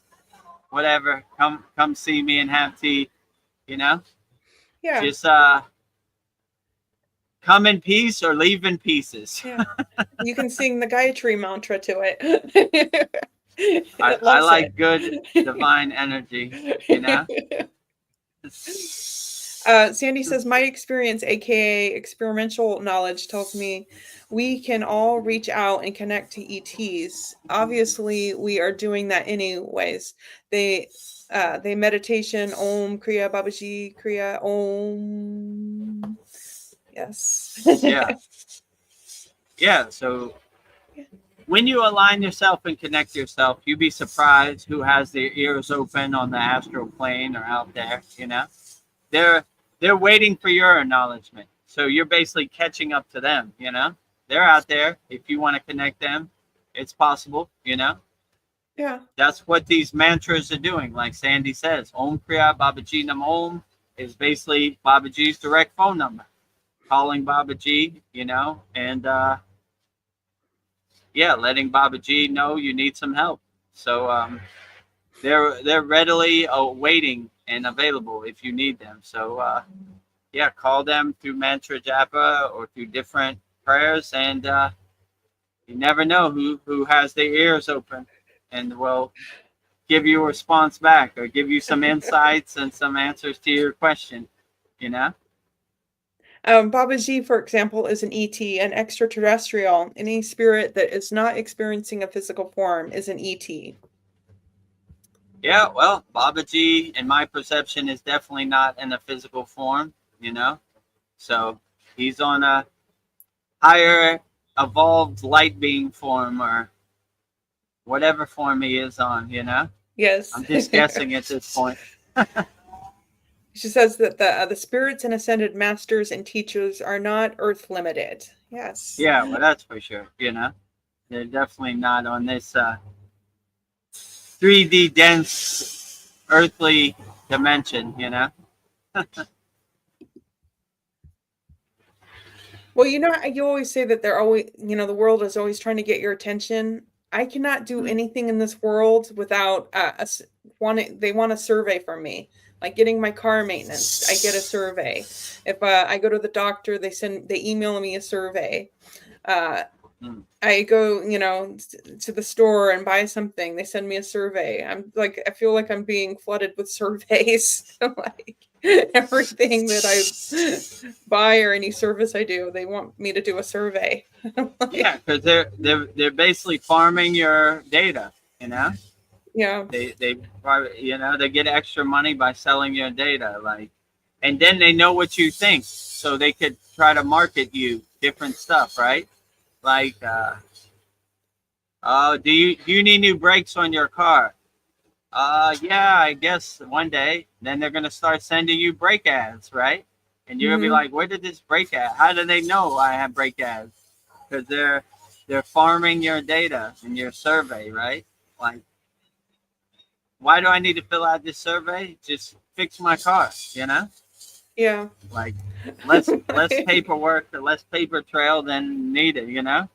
Fill out a survey. And what do they say on these surveys? I just got my car serviced, wants to know how my the person that serviced me, how he did, how my experience was overall, anything that they could approve. I guess they're trying to improve their business. That ain't too bad, I thought they wanted your email and send your stuff, they're trying to do better. Yeah, maybe, how can we improve our service? What did you like about your technician or whatnot? All right, that's better than I thought. Yeah, it's still annoying. But then I was it's annoying. I know it kind of feels like these people, their jobs depend on getting a good response back for, doing their job. It's just just do your job. Why do you need to do a survey? Yeah, well, they on always a scale have, to 1 to 5, how did I do? Right, yeah. Yeah, I could do without it also. Yeah. It's kind of annoying, right? Yes. We need your input, so we can be better. Well, I don't know what to talk about. Well, I don't know. I've been doing so I've been having problems with my knees, so I've been doing intermittent fast. So I'll stop eating at 8 p.m. and then I don't eat till 12. But I've noticed it's a really great way to cleanse your body, and it's I feel like my thoughts are clearer not eating, and I'm not even I don't miss not having breakfast. So yeah. I don't know, I've been researching it, and a lot of people, you can heal yourself by not eating. So I don't know what your thoughts are on that about fasting. Yeah, I would say the best way to heal yourself, in my opinion, is fasting. Anytime I feel like something coming on, I just fast 24 hours if possible, maybe longer. Every Yeah. Thursday I fast, so we make it a point to fast as much as possible. That really clears you out and filters out all the junk in your body and flushes your system. So yeah, I would definitely fast as much as possible for sure. So yeah, I like to fast and it really helps me. So Yeah. if you want to heal yourself quickly, just fast. You don't have to go like many days. You could just start off 12 hours. If you're okay, go to 13 hours and keep going. Like and you'd be surprised. You really don't need to eat much food. I could tell you in Yeah. the Himalayan mountains we didn't eat much food. So yeah, I would definitely say fast as much as possible. So it really helps clear you out and flush your system and everything. So yeah, fast as much as possible. Yeah. And yeah, that's probably the fastest way to lose weight too. Just don't eat, right? Because if you don't have food in your stomach, then your stomach burns, the your fat. So it's good science to fast as much as possible. I definitely subscribe to that. Yeah. I basically eat one time a day and fast the rest of the day. So Yeah, and when I do eat, I like really enjoy the food. Like I take my time right, eating. Yeah, it's like more exactly. of yeah. I don't know, like working in the food industry, it's just like you're just like shoveling food, just like when you get a break, it's just like go, go, go. So I'm just having to like retrain myself. But yeah, I'm finding like I don't need as much food as I thought. But I feel like I don't know, it's like this void in me, like I just like emotional void, like I just wanted to just eat to like fill this like empty place inside of me. Yeah, So it's like a psychological thing too. like like I yeah. They say like comfort food, right? yeah, like You just eat to be eating, and you feel yeah, comfort in it. I mean, that's probably my biggest vice too. I enjoy food. So yeah, I when I get the opportunity to eat, I do eat. yeah. I enjoy it. I enjoy it. Right? Tomorrow's my daughter's birthday. I'm gonna enjoy some Yeah. birthday cake. Yeah. I'm not gonna beat myself up Some about cake and it. ice cream. I'm a Bogar. I'm gonna enjoy it. Have a Yeah, good that's another time. thing. Food is so social. Like every social gathering, it's food. Right? It's Like you all can't food. have a Right? celebration without food. Right. Every Christmas food, Thanksgiving food, uh, Sunday dinner, everything is food, right? Like, Yeah. Well, like your pujas uses, you offer food, but I guess you're not eating it. right. Like, Yeah. so yeah.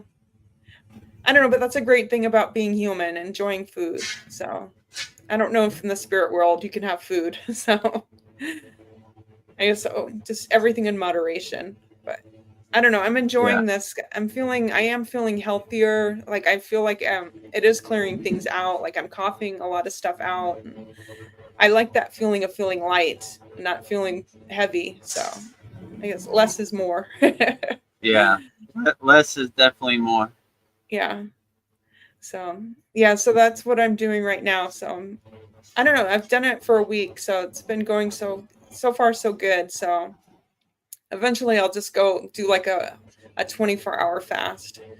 So I don't Nice. know, if like when you break your fast, is there anything special you do? Like do you eat protein for first, or I don't know, is there anything that you do special to break out of your fast, or are you just an expert at it? Like, No, not really. Like when you stop fasting, you enjoy, like you said, food is way more tastier and more yeah. enjoyable.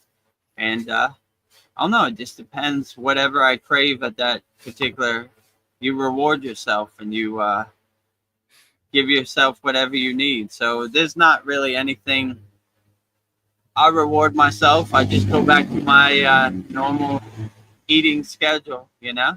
Depends. I mean, I fast intermittently every day, so it's like another day at the office. If I do, sometimes on like New Year, I'll fast for like 3 days just to bring in the new Wow. year. And, so yeah, that's different. But yeah, I don't know. Like fasting is a part of my everyday life. So Yeah. it's like another day at the office. So I don't really do anything different. I eat the same and I do Yeah. everything the same. So everybody out there fast as much as possible. If you want to lose weight, fasting is definitely the fastest way, you know. I would fast way more than exercise or any of that, you know. So So when you're fat, do you prepare meals for your daughter or just buy her things to eat, or how do you deal with like cooking for your daughter? I they got a place in front of my village who makes our stuff, you Oh, know. okay. They have all kinds of stuff and she puts in her order with me and I go pick it up. And you know, Okay. she eats but I don't eat, you know. So Okay. I eat one time a day and she eats no like a The normal normal. human 3 times a day, you know. So so yeah, so I pick out the food but I don't have no craving for food. I just say, oh, okay, you know, Yeah. I'm here to pick up food but I don't want no food. Yeah, I'm just finding it's crazy that you just don't it's okay that it's, I don't know because I grew up like I always, you had to have 3 meals 3 times a day. Don't Right. skip breakfast. Like, Yeah, and you begin to see like you don't need 3 meals a day and you don't even miss it. And if you keep your mind active and busy, you won't even think about food, you know?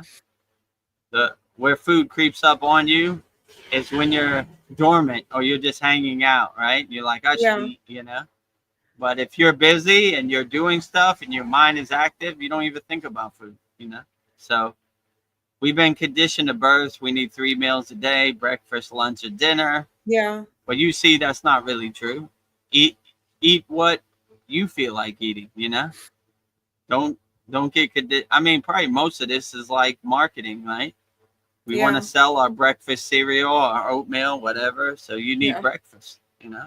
I don't need breakfast, you know? yes. So I mean, I could tell you, me personally, I eat one time a day, so I don't worry about breakfast, Yeah, anything. I do what nourishes me. And in the Himalayan mountains, they eat what they hold in their hand, right? yeah. That's once a day. So, you know, they're really fasting, you know. Yeah. Hmm. Yeah. I don't know. I don't know. I think it's interesting, like how like it takes so much energy to like for your body to break down food, and then if you're not eating Yeah. food, it can like heal yourself. So yeah. I don't know. It's a new journey for me. I don't know, something, like, I've noticed, like, when people do, mantras, like, sometimes they chant it or sing it, like a Gayatri mantra. It sounds good Mm, when people sing it or chant yeah. it. I don't know, is there a difference in the energy you get from, mantras, singing, or just chanting? Or is it just No, all not about the bhava? really. Yeah, it's all about the bhava and the feeling that the bhakti you put into it. So if you feel a heightened awareness of bhava, bhakti by singing it, that's perfectly fine. Or if you say it like the regular mantra japa way, that's perfectly fine too. So Yeah. it's all about the bhava, the energy you put into it. So yeah, I would say Yeah, and I know I don't pronounce the words all perfectly, but I still feel like I'm getting benefits from it. If I guess if my heart's in it, but yeah. I do wanna pronounce everything correctly, it's just hard. It's a different language for me. So, yeah, so it doesn't matter if I pronounce the words a little bit wrong if I have the bava or I mean, I'm a living example. I Yeah, can't really pronounce even at this point. I pronounce it as best as I can, but yeah, just being born in India, you could say it a lot better than me. You know, Shiva Angi is a good example of that, and yeah. So I would just say lead with your bhava and lead with your bhakti, and you can never go wrong in that aspect. So that's what I basically do. I sing from my heart chakra, you know, my anahata, and I can never go wrong with that. So that's how I approach it the Baba, you know. So yeah, if you can't pronounce it, the proper Indian dialect or Sanskrit pronunciation, it's okay, you know. Say it as best as you can. It's more about the bhava and the feeling than it is about the proper pronunciation, in my opinion. Yeah. Well, I missed some comments from Sandy, so I'm going to go back to her. She said we were talking about experiencing Baba's use not in a physical form. Says the spirits and ascended masters and teachers are not earth limited. Yeah, true. And then the endless emails and requests connect to boundaries and energy management. Yes, I felt like my boundaries are being crossed with all these surveys and crap. Yeah. Like, Yeah, when you get an email, it takes you like an hour to delete all these chunky emails, right? yes. Like, we have a special promotion for you Yes. for Halloween and whatever. Gross, you Oh my know? God. Constant bombardment of marketing. You watch TV, all the commercials. You drive down the street, all the billboards. You scroll on social media, all the ads, everything. Yeah. So they're coming in all directions, that's for sure. So the Purnasudi meditation, it's great, but what if you still need something stronger than that? Is there like a meditation that can really like clear out the negative thoughts that you're having? Yeah, like in our school, our Kriya Yoga Masterclass, we have numerous meditations that can clear you out and remove all the uh, negative energies inside you or the thoughts you have. I mean, that's basically what all of our Kriyas are doing, clearing you out, aligning yourself with everything. So, yeah, I would definitely, if you need something extra, join our Kriya Yoga Masterclass. But Purnasudi is a good way to center yourself in the breath, align yourself with the breath, and help you detach from all your thoughts and let go of all your thoughts. So yeah, Yeah. if you want Purnasudi, Complete Yogic Breath is one of our free classes in our free Kriya Yoga school. So go to freekriyayoga.com, click on the classroom tab, and you'll see it. Join our group. Yeah, I don't know. This is another thought that I do my sadhana and I'm doing, everything I can, but like I don't know what happens when I die, but if I can get out of here with my soul intact, I don't know, that's my goal, but I don't know. I just don't know what I don't know. It feels like everything's just a guessing game. I'm like, Yeah, no one really knows, right? And yeah. so, I mean, I would say from my perception, do the best you can in this physical world. So when you transcend your physical body, your soul ascends, right? You don't carry no trash or no baggage with you, right? All this Maya stays behind with you. The people who get in trouble, they try to carry their material things with them into the afterlife. It doesn't work that way. So I would just say transcend your physical body and yeah, enjoy the ride. Congratulations, you won the lottery, and go with a smile on your face. And I don't see how you could go wrong. Like I said, I read this book called The Tibetan Book of the Dead, where they say go into the clear of the Bargo, right? Which is taking the lightning path with no baggage, like a big smile on your face. You've done all the inner work. You realized all the higher truth. You made as much spiritual progress as you can. You're going to have a smooth ride, you know? People who carry fear with them into the afterlife, they might have a rough ride, you know? Or people who try to come back or, or get scared or frightened or have a fear-based mindset, they might see some things they don't want to see, you know? But I don't know. I'm just guessing at this point, but I would say put a big smile on your face and enjoy the ride. Leave all this junk behind. It doesn't serve you in the afterlife when you ascend. So Yeah. ascend with a big smile on your face, go into the clear, go into the bargo, and take the golden flight home. Congratulations, you've won the lottery. You've got the golden ticket home. I know. So I'm yeah, just. while you're here, just look at the opportunity to make as much spiritual progress Yeah. as you can. That's what I'm doing. That's my plan. So I'm trying to get as far down the road as I can. Hopefully I don't come back and it's, but if I do, I've made so much spiritual progress in this life that I just pick up where I left off in the next life. Yeah. Well, I think the universe really loves grateful people, so maybe just being in a grateful state of Yeah, mind helps. So, yeah. I agree with you. Be grateful always. You can never go wrong. Yeah, and, I don't know what blocks people from awakening. I think that's what needs to happen, people to awaken, and what's blocking them from waking up. Or I guess we're all on a different timeline. Like Yeah, I mean, what blocks your most ego. people your ego, you're attached to your identities, you're attached to the narrative. You're you're just so lazy that you want other people to do your inner work for you. So, that's probably what they want, the lightning path. They want a microwave spiritual journey, but it takes some time. It's a marathon, it's not a sprint. So Yeah. most people give up because the results don't happen fast enough for them, or they're doing it for the wrong reason. They're meditating because they heard they could manifest more money or something like that.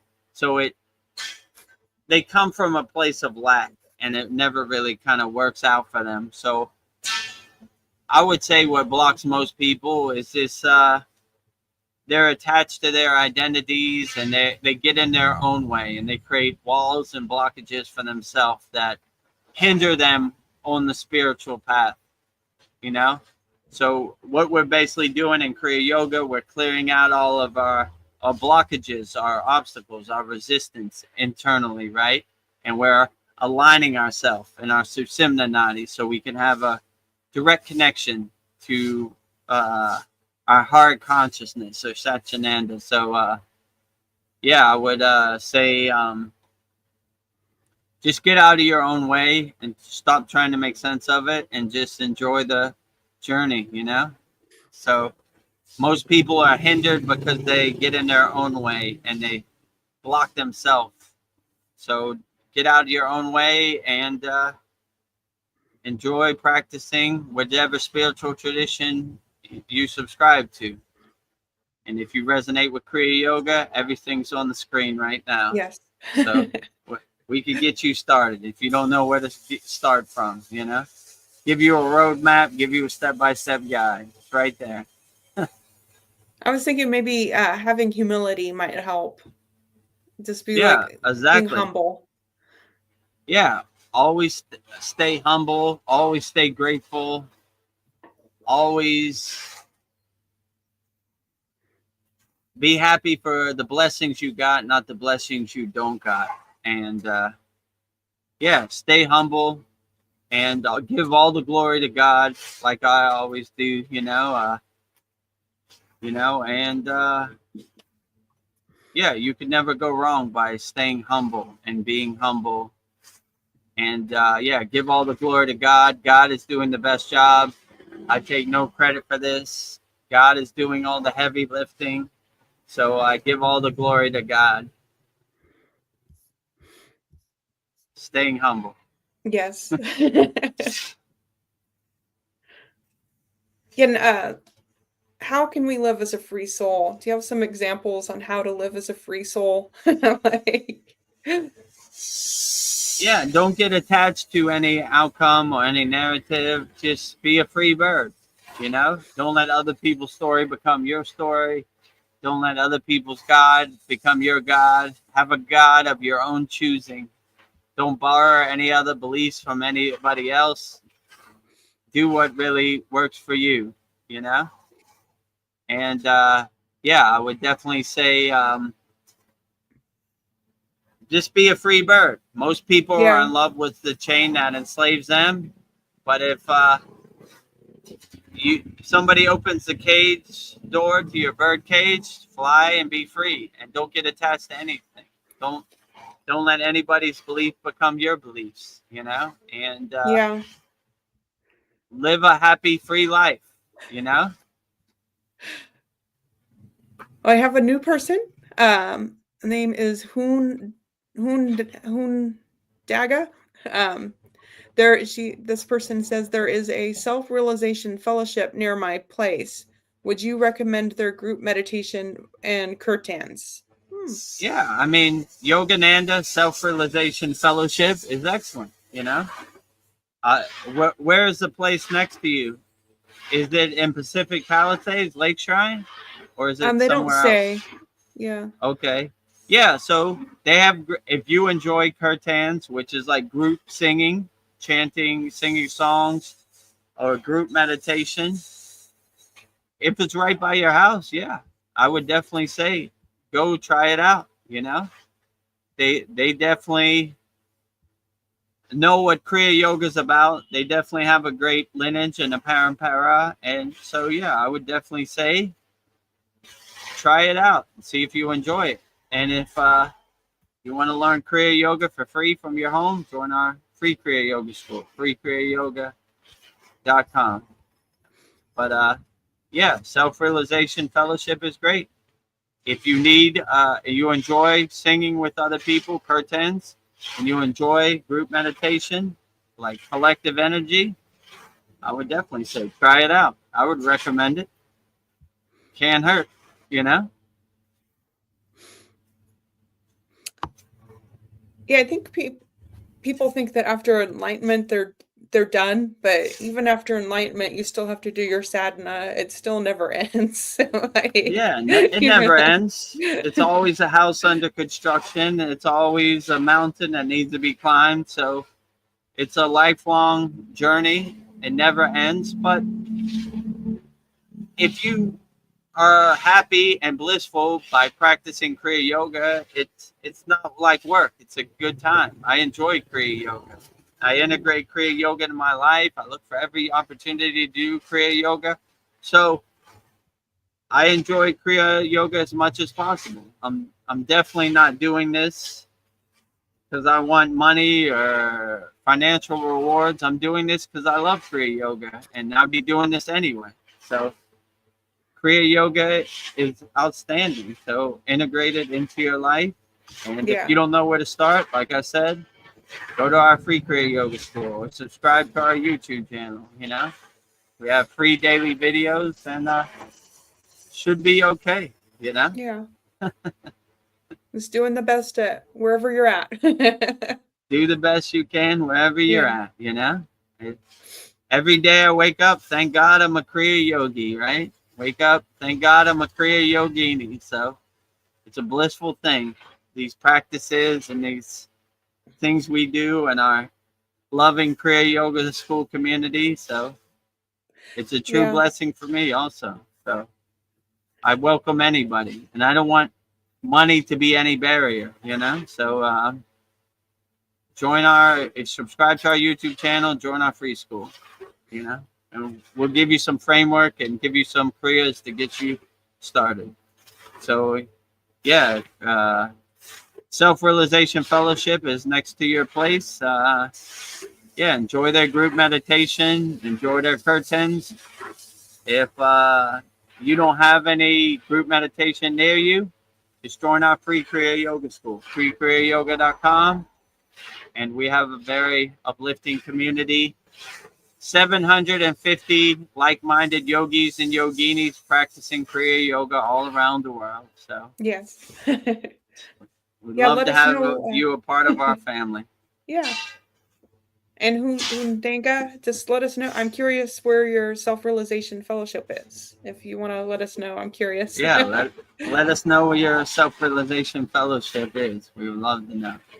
Yeah. Well, I'm trying to start my day off with positive thoughts, but those negative thoughts, they do creep in. But I know our thoughts are very powerful, but I am trying to like the whole day be positive. but I don't know if like maybe it's just normal to have a negative thought here and there, but if anybody could be positive all day, you're a spiritual warrior. Yeah, it happens to all of us. Like Yeah. Patanjali says in the Yoga Sutras, the line to God is not a straight line, it's a zigzag. We all have good days, we all have bad days. It happens to everybody. The only difference between the yogi or the yogini is we don't dwell upon it. We Yeah. shake the dirt off our shoulder and keep walking, right? Or we have the kriyas in our toolbox to use to help us overcome no matter what we're going through. So, but yeah, one thing's assured in this Maya delusional world, that there are going to be tests for a yogi every day. Like my guru said, every day is a test for a yogi or a yogini. So the only thing you really control is how you react to it. So if you become the detached witness and don't get attached to it and don't react to it, just let it kind of pass, then it won't have that much pull and effect on you that usually happens in this Maya delusional world. So yeah, just don't attach to anything. Let everything pass. Become the detached witness. And when those negative thoughts creep up on you, do your Sudi practice. Detach, let go. Detach, let go. The thought doesn't serve me in the present moment. Detach, let go. Detach, let go. Detach, let go. Let it go. Darren Carter, hi. Morning, family. Namaste, our brother Darren Carter. Oh. Morning to you. Lovely to see you also. So if Please send me Darren, questions. you have any questions, put it in the YouTube chat and we'll answer it wholeheartedly. Please send us questions. Yeah, so anything you want to get off your chest or you want to share or any questions you have, please put it in the YouTube chat. Yes. I don't know, these are just random thoughts. I don't have questions, but I'm just thinking like I play a series of roles for everyone I encounter. I feel like we're just all actors.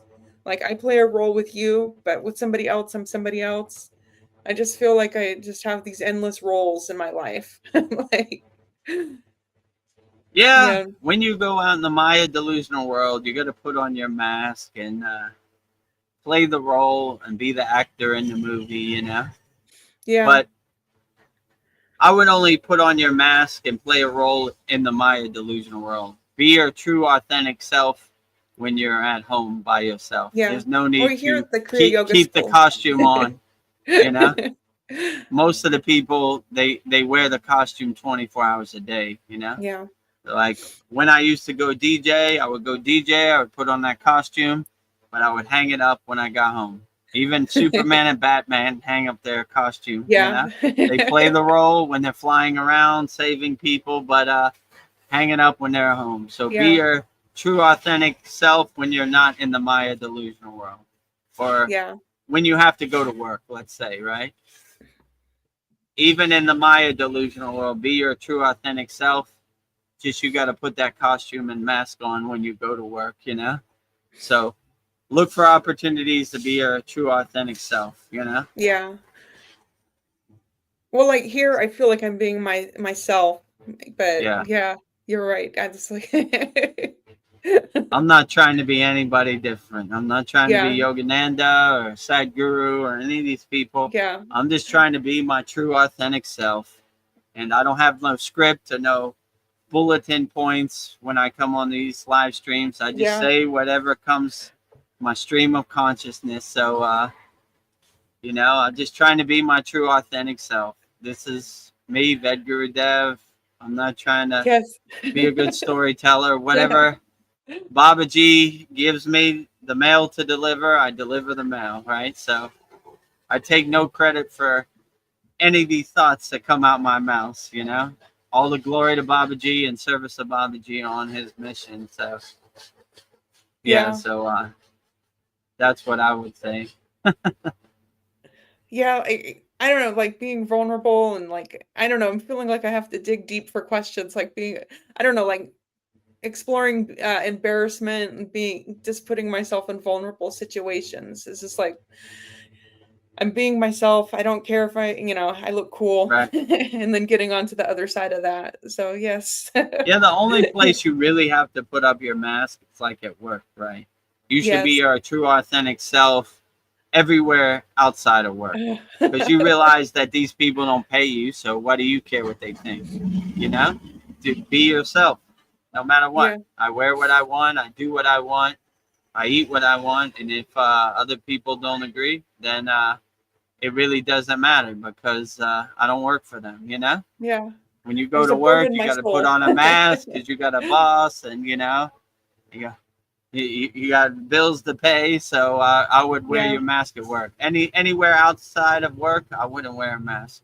You know, I Yeah. would just be your true authentic self because it really doesn't matter what anybody thinks outside of people that pay you or your family. You know, I wouldn't even put on a mask with your family. This is who I am.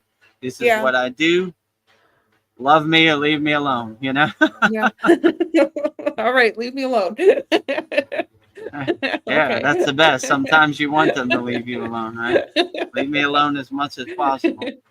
Yeah, I feel like my soul's a bird. I just need to let it out of my cage and let it fly free. Yeah, Like, this don't is my enslave soul. yourself. Yeah. Don't make a cage for yourself. Let your Yeah. bird fly free. Be a free bird. Fly high, bird. Fly and be Hey, free. yes. I feel like I owe myself the biggest apology for putting up with what I didn't deserve. I'm sorry, soul. I'm like, I did not deserve that. I'm sorry. Yeah, yeah. Don't attack your soul. Let your Yeah, soul shine, yeah, right? yes, Your soul has a hard enough job. Don't give it more of a burden or yeah, don't put more pressure on your soul. Let it yes, shine and be free, you know? yeah. Stop choosing what isn't choosing you. This is some wise advice. Like, Yeah, exactly, right?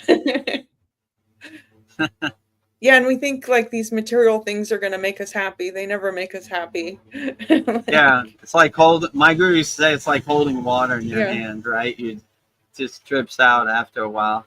You might be yeah, happy 1 or 2 days, but real happiness is inside you, not outside you, you know? Real happiness is internal, not external. So if you want to yeah. find real, permanent, lasting happiness, look inside yourself. Don't look outside yourself, you know? Yeah, I liked something you were saying earlier. I feel like the richest people are actually the poorest people. Like they're True. like Yeah. spiritually Yeah, bankrupt. exactly. Like, Spiritually homeless, spiritually yes. bankrupt, right? You know, so yeah, I would definitely say don't look to material possessions to bring you happiness. Once you realize happiness is inside you as you, then it's as simple as just closing your Yeah. eyes and being alone with yourself and finding true, lasting happiness inside you Yeah. as you. And these people with their sports cars and their cool flowers and their big homes, they're spiritually bankrupt and homeless. Yes. So look at them with shame. Like, yeah, you got a lot of cool flowers and your car is nice and shiny and fast, but what did you do to, who did you hurt to get that? Yeah. And it's not worth it. I'd rather be spiritually, have a home and a foundation than be spiritually bankrupt, you know, or homeless, you know? Yeah. And So, our soul's the and, only thing we actually take with us. So like, and my guru used to say, we might not have a lot of rupees, but we're millionaires in the bank of Babaji. well, I have some old questions. I'll just upgrade them a little bit because I'm not getting a lot Okay. of traction Well, it's on questions okay. out How here. long have we been on there now? 2.5 hours. Okay. I mean, we could wrap it up early if you want, you know? Okay. It's up to you because it's kind of rainy here and they're doing Oh, okay. construction next door and yeah. I think I'll just ask you one more question. Maybe we'll wrap it up since it's kind of raining. Maybe this is working out how it's supposed to. Yeah, oh, it's okay, you know. Um, can you remind me what the difference is between a guru and a swami? because a swami can have disciples like a guru. And what is a sadhu and a sannyasi? So a sadhu is similar to a sannyasi. It's just a different title. So like sannyasi is like a renunciate, where they renounce the whole world, and the sadhu is similar. It's a different spiritual tradition or a different rule set that they go by. You know, so like my guru is a brahmacharya, a sadhu, and all of the above. So they could be all of the above. So usually a sadhu is a sannyasi or renunciate. And that's a good question. What's the difference between a swami and a guru, right? So a swami is more like to get the title of a swami is like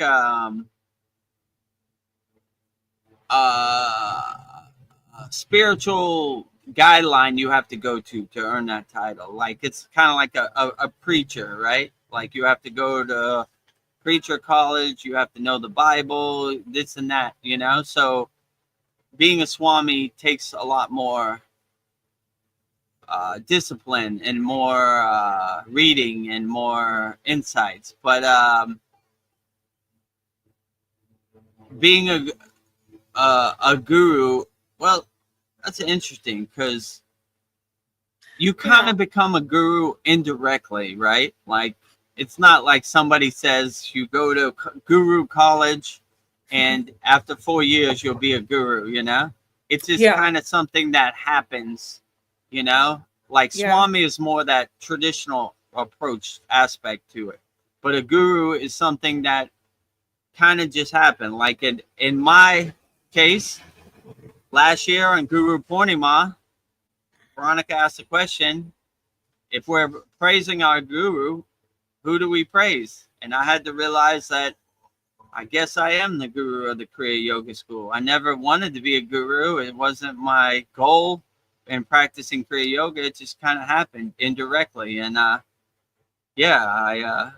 embraced the title and it just kind of happened. So it's not like something you get like a guru certificate, right? Congratulations, you have a guru diploma. You know, it's something that kind of happens, right? Like you don't ordain yourself a guru, other people say, like, you know, like you are my guru. And then you kind of come to that realization, like, okay, our students in our Kriya Yoga School made me their guru. I didn't make myself a guru, you know? So it's something that happens indirectly in my case, I would say, you know?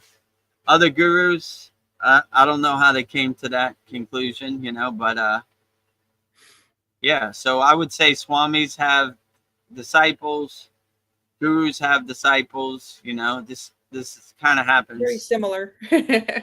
Similar on the spiritual path, you know? So, you know, it's not one size fits all, you know? Yeah. It's different titles for basically the same type of thing, you know? Okay. I would say becoming a swami is more, a more, how can I say, direct path that you have to follow, right? Like you have to do this and that, you know?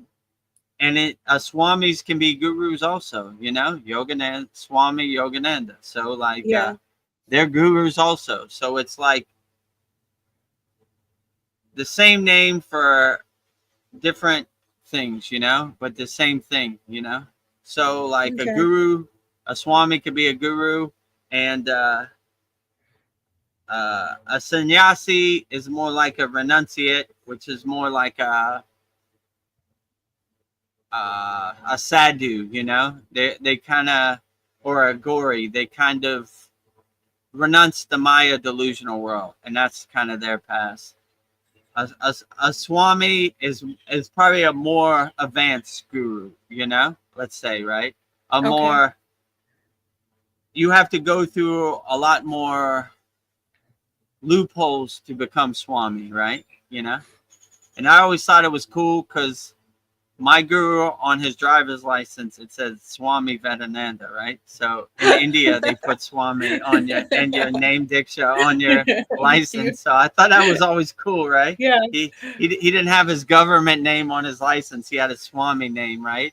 And I don't know what benefits he got from that, but I'm sure there's some spiritual benefits, right? Yeah. Like you go to the DMV, you go to the front of the line or whatever, you know. So so Does he know but how yeah, to I thought drive? that was cool. Yeah, he knows how to drive. Oh, okay. You know, he usually doesn't drive. Other people drive, but you know, yeah, yeah. When you're like an enlightened being, other people go out their way to drive you around. So you Yeah. know, other people take that duty. They don't. You know, when we ride in a car or a truck, he sits in the front seat, you know, passenger seat, and they put his holy cloth over the seat and his mat on the seat and Yeah. everything, make it comfortable for him, you know. He's like a king. Yeah, he sits in the driver's seat, you know. People drive him around, so yeah, I thought it was cool, you know. I'm Yeah. sure he could drive if he wanted to drive himself. Does he usually? Not really. I don't think I've ever seen him drive, but Yeah. He's getting I'm up sure there in years too. if the opportunity came, he could drive himself, you know. Nice. But he showed me his driver's license, said Swami That is Vedananda. I pretty thought that was cool. cool. Yeah, I thought that was cool. I was like, oh, in India, they respect and put your name diksha on your driver's license. Cool. So I wonder if they do that for other spiritual traditions, like Yogi S.A.A. Ramaya, you know, that's what it Yeah. says on his driver's license. Maybe it's only a Swami thing, but it could be for everybody. But yeah, Yeah. Yeah, maybe we could I get always that thought that was Vedagurudev on your interesting. license. Vedagurudev, right? Yeah, I don't know. Maybe if they think I'm worthy enough, Yeah. or I don't have the Swami title, so maybe that doesn't apply to me. But I don't know. If I ever drive in India, I guess I would find Yeah. out, you know. Fill out the paperwork. Show up with all my mala beads and my raksha beads and my sadhak Yeah. uniform, my yogic uniform, and say, Yeah. I want my yogic name diksha on Yeah. my driver's license, you Yeah. know? Read my energy. Read I my am worthy. energy. I am worthy. Darren Carter has a question for you. Yeah. Bev, could you make a video on your daily Kriya yoga routine from start to finish, all in real time? That's an interesting idea. Yeah. So Veronica's been asking me this for a long time since the Yes. beginning. The only thing it's hard about that is the logistically, right? Like I have to take the camera outside, set it up, and it kind of throws off my daily sadhana. So I I'll don't know. have to come I to could Thailand and videotape you the whole yeah. day. If somebody comes to Thailand and does it for me, I can. I mean, let's see. I can explain it over the internet. I wake up. The first thing I do my asanas first. So I start with salutation pose. You know, thanking Babaji for everything. I invoke Babaji with Babaji's invocation mantra, which we say in our school. Also, I do the Science of Sun worship song, praising love to the sun when the sun is coming up, thanking the sun for the beautiful job it does. I try to do all 18 asanas from there, if possible. If I don't have time, I'll do as many as I can. You know, I do pose and counter pose. So if I only have time, I'll do 1 and 2, 3 and 4, up to there. So some days I get to all 18. Some days I have to do the soul talks or the satsang, so I don't have time to do all that. I do what I can.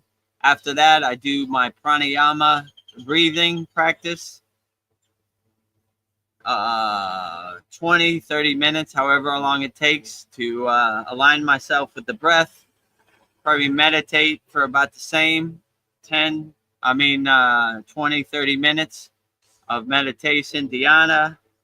If I have time, I'll do some mantra japa and sing some songs to God, some bhakti. So that's basically, and at night I do the same thing without the asanas. So I only do the asanas first thing in the morning. And yeah, I integrate Kriya Yoga into my daily life, staying mindful. So 24 hours a day becomes a meditative, mindful practice when I practice Kriya Yoga. So I take out the trash. I try to be mindful in a meditative state, taking out the trash. I drive my car. I try to be mindful in a meditative state, driving my car. And yeah, and that's basically how I integrate it. Darren Carter wants to know, can you make a video if you only had 40 minutes a day? This is what you would do. Oh. If I only had 40 minutes a day, yeah, maybe that's a good idea. You know, maybe I will put that in our school. You know, like in how to integrate Kriya Yoga into your daily life. Yeah, let me contemplate that and think about that. You know, that's not a bad idea. Like, what practices would I do if I only had 40 minutes? Like, yeah, how would I break it up? You know, how would I have a balanced diet of Kriya Yoga, right? Like 40 minutes. So like, let's say 10 minutes asana, 10 minutes pranayama, 10 minutes meditation, and 10 minutes mantra japa. That's too many, right? 1, 2, yeah, I think that's 40 minutes, right? 10 minutes asanas, 10 minutes meditation. 10 minutes pranayama, 10 minutes meditation, and 10 minutes mantra japa. Yeah, so that's how I would do it, you know? And he would pay extra for that. Yes, you would pay extra for that. Okay, shoot me a number, you know? But with all these Kriyas we have in our Kriya Yoga school is what worked for me might not work for you. So you would do 10 minutes of the asanas that you like, right? It could be Shavasana, it could be the shoulder stand pose, it could be the full wheel pose, whatever. The asana you like the most, 10 minutes, right? And that's what I would do. I would do the pranayamas that you resonate with the most in our class. I would do the meditations, the visualizations that you resonate the most in our class, and I would do the mantra japa that makes you feel the best for 10 minutes. So that's kind of how I would break it up, you know? So it's kind of better for you to do your own practice, but like find out what works best for you, because what might work for me might not work for you. So that's what I would suggest. But yeah, if you want it, I'll try to figure out once it becomes a clear day how to exactly do that, and do it for 40 minutes, you know, to give you some idea of what I think would be the most effective. Or you tell me what's the most effective, and I'll film it for you, you know? Like, out of all the classes you've been to in our Kriya Yoga Masterclass, which ones work best for you? And yeah, I'll give like a balanced Kriya diet. 10 minutes asanas, 10 minutes pranayama, 10 minutes meditation, and 10 minutes mantra japa. Or maybe the meditation's at the end, so I have no distractions, yeah. Nothing to. I'd have to figure out the best way to do that, you know. Also, you've said that like when you get up, you like ring your bell and wake up all your deities. Is that like how do you work that in? Yeah. Yeah. So, so when I first come into my room where all my deities, their statues are, I ring the bell 3 times, wake them up, like, good morning, it's time to get up. I have like a golden Om cloth that covers all the deities. I take that off and wake them up. And yeah, I do my puja practice. I have a puja dish. I give the light to each deity. Say each deity's mantra 3 times, and yeah, that's how I start. Sometimes I do that later, or sometimes I do it first. It depends how much I'm running behind. Yeah, I know But you're busy. if I don't have like a morning soul talks or a morning satsang, then I take my time. Also, do you still teach the kids? You said that you teach them on Wednesdays. Is that something you still have time to do? The foster children? Yeah, I haven't done it too much lately, but I'm still can do it. Yeah. I probably should go back at least once a month. I haven't done it in this year so far, right? Yeah. Because I've been kind of busy, but like yeah, I probably could go back. Yeah. That's not a bad idea. Let me. That was a good energy, and I enjoyed teaching the children. I don't know. I was just thinking that would be something cool to record you doing, like on your travels in your car, in your Yeah, in your driving temple. You go and then you teach these children and recording you doing your satna. And I don't know. I think it would be a good video. And yeah, Darren Carter says that sounds brilliant. Excellent. yeah. I don't know. We got a lot of stuff to do and not enough time in the day. Yeah. I know, it's just you. We need somebody to help you videotape all this. I'm trying to make a class of the samadhi techniques too, and it's still a work in progress. So Yeah, I got a lot on my checklist. I know. And I know these sat tomorrow's my songs keep you daughter's busy. birthday, so I'm super busy this week. Yeah. Never a dull moment for you. Always Never a something. dull moment. Yeah, I don't know. I've thought that too. I thought it would be cool, but I don't know. I don't know, like sometimes do you just like only have time to do one thing? What would you what would that one thing be if you only had time to do one I practice? mean, I would go with the traditional Kriya yoga approach, would say never forget your pranayama. So I would do my breath work, most important. That's what my guru always said. You don't have time to do anything, at least do your pranayama. So I would, Yeah. if I only had 10 minutes, I would do my pranayama practice. I would definitely say. So, and if I had to go somewhere, I would bring my mala beads and do my mantra japa. Nice. Oh, Well, apparently Darren Carter, what day is your daughter's birthday? that'd be My crazy if you guys daughter had is born September 9th, 2009 at 9 a.m. All nines. 999. So right now it's September 8th and tomorrow will be September 9th. So yeah, cool. Yeah. So yeah, I have I a full day of buying balloons and cake and all festivities for tomorrow. I guess 14th. Oh, okay. oh, the 14th. Okay. September 14th. That's cool. Of September. Okay. Oh, Yeah, just nice. around the Yeah. corner. Yeah. Same week.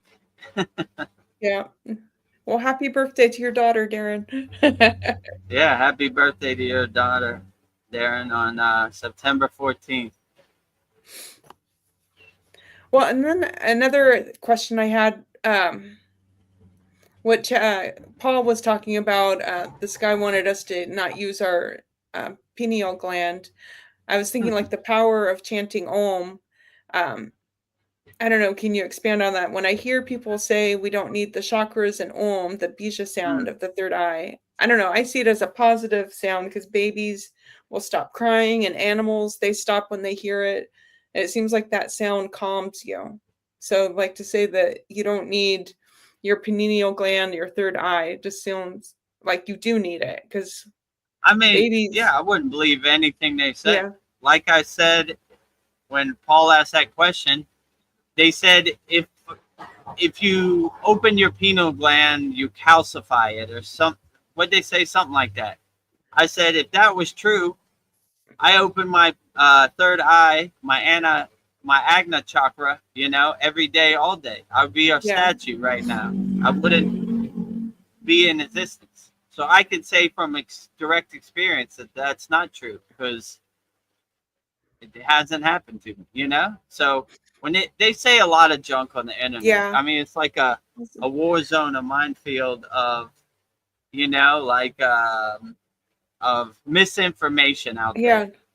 A bunch of all unqualified people who don't experience their third eye talking about the third eye with authority and science, right? Yeah. So I could say from direct experience, if you open your third eyes, I saw one preacher say that when you open your third eye, you open a portal for demons, right? Like, if that was true, I'd be sitting in hell right your now whole day with is all millions of demons, right? Like, I'd be sitting right next to the devil in hell with millions of demons around me, Yeah. Not true, If you open your pineal gland, you calcify it. Not true. I'd be a statue right now. I'd be a petrified yogic statue, Put me in my samadhi shrine. I'm gone. Not true. So they say all kinds of stuff. Yeah. How would they know, Like, that's like me saying I know what God's thinking right now. I have no clue what's God's thinking, They talk about things that happened like 70,000 years ago on Earth. I don't even know what I'm going to eat for dinner tomorrow, let alone 70,000 years ago. Yeah. So I don't know. You can just see the Wizard of Oz behind the curtain, and like I said, what difference does it make? I don't know. So it doesn't serve me in the present moment. I open my pineal gland, my third eye, because it makes me feel good. And if you don't think it's true, good for you, But it's true for me, and I'm going to open it as much as possible. And no matter how dangerous you say it is, I don't believe you because I practice it every day. So you have no authority, These are all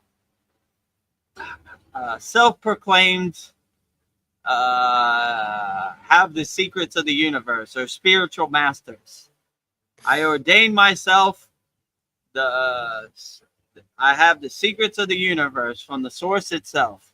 Let me tell you a story. The Anunnaki came 70,000 years ago and they flew around and your chakras are an implant and your third eye is a bunch of squares and how do you know? Gotta go, Yeah. All right, cool story, bro, but I'm not buying what you're selling, right? No matter how much you tell me the chakras are bad and the implant or whatever, I open them every day. I don't feel that at all, Implant for you because you might be attached to the Maya delusional world, but not an implant for me, I look for every opportunity to open my chakras, not keep them closed, right? I want to blossom my flowers as much as I can. And if you don't agree, it doesn't matter because I don't work for you. Yeah.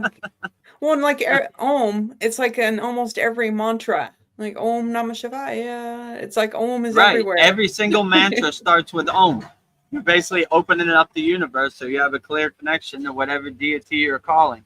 So if you think Om is misinformation or whatever, you're totally lost in the sauce, I mean, everybody should open Om, right? I encourage everybody. If you can't do anything, just resonate Om as much as you can. You'll get fruits and benefits from it. So yeah. I don't know,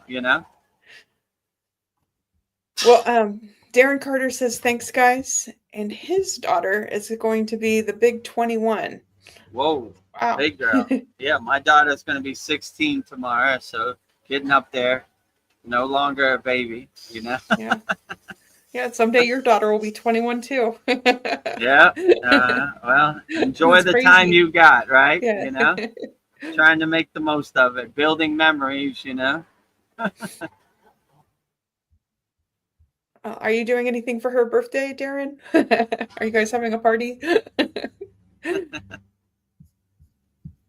Well, I guess that's all I have. Um, yeah, I have one more question. I don't know, like, Okay, go ahead.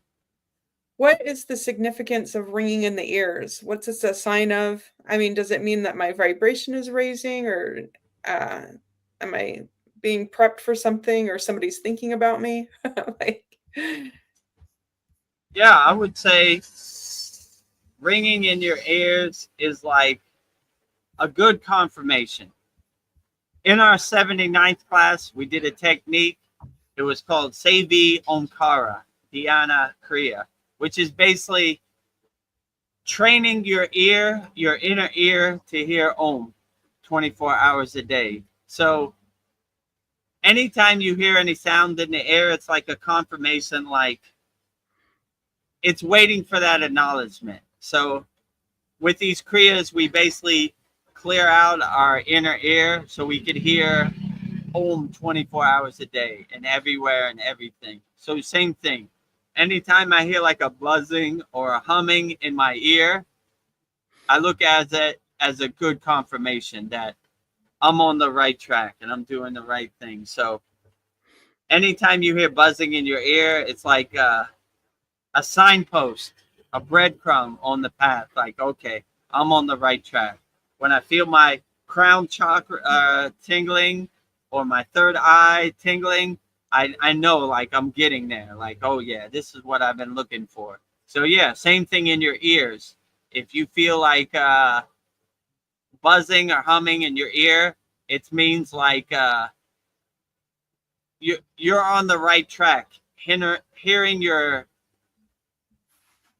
training your inner ear to hear the subtle higher vibrations, you know. So that's basically what we're doing in our class, in our last class, training our yeah, ear on the right side, the left side, the middle track, to hear Om everywhere and everything. So nice. if you Yeah, feel buzzing or tingling, it's like your spidey sense is activating, right? Your higher awareness, your higher consciousness. So I would look at it as a true blessing. nice. Oh, Darren Carter. Darren says, I have two daughters and they treat me like a brother. It tickles me. Uh-huh. um, Yeah. he's, he's having a big get together for her. Thank you. Oh, that's Oh, nice. beautiful. That's outstanding, right? Build those memories. Yeah, that's kind of funny, right? Like your daughters look at you like a brother, right? That's cool. Me, Yeah, I should try that technique, right? yeah, try I'm that. I try to be my daughter's best friend, and you know, uh, treat her like an equal. But yeah, maybe she look at me like a brother instead of Yeah, like a authority father figure, right? try a different approach. uh, my friend, his son is like 5 years old, and he calls him by his real name, which I think is funny, right? He's like, Tom, can I get something to eat? You know? I'm I was dad. like, yeah, Tom. you let your son call you by your real name? He's like, yeah, I think it's funny. I was like, all right, you know, it's kind of weird, you know. I'd be struck back if my daughter called me by my real name, you know. I Yeah. don't think she's ever called me by my real name.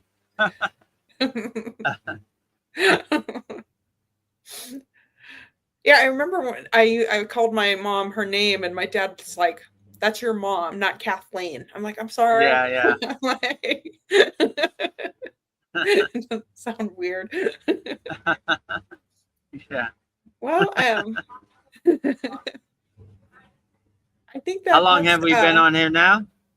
3 hours. I think it's time to Okay, close we're it up. reaching the 3 hour mark in our soul Yes, talks. yes.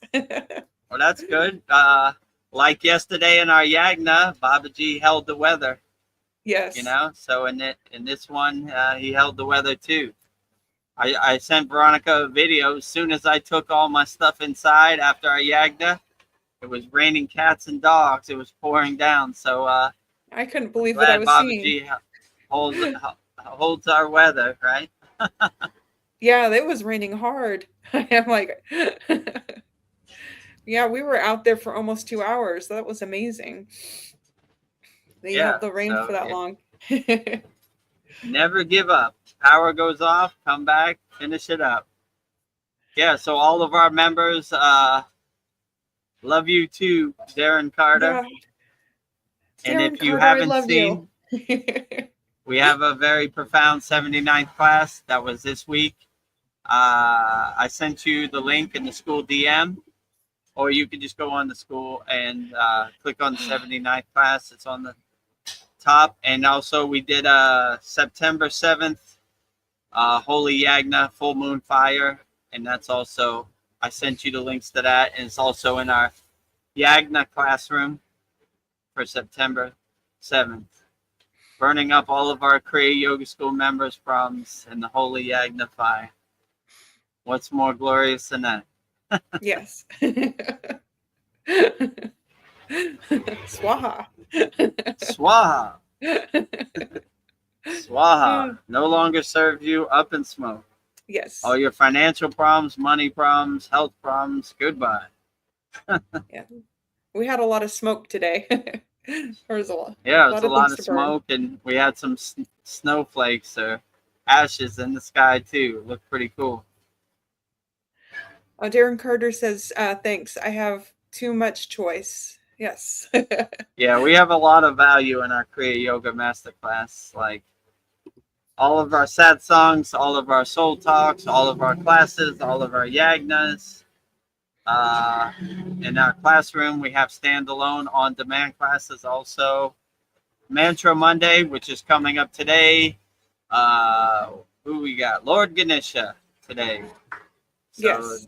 that premieres 11 a.m. Eastern Standard Time. We premiere it. So it has a cool countdown and everything. A world premiere, Lord Ganesha's mantra.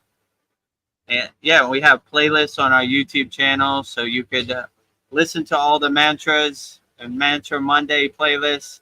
Listen to all of our long form Soul Talks live streams in a playlist. Listen to all of our long form satsangs live stream in a playlist. Listen to all of our shorter form, like 20 minutes Soul Talks in a playlist, and our 20-minute satsangs in a playlist.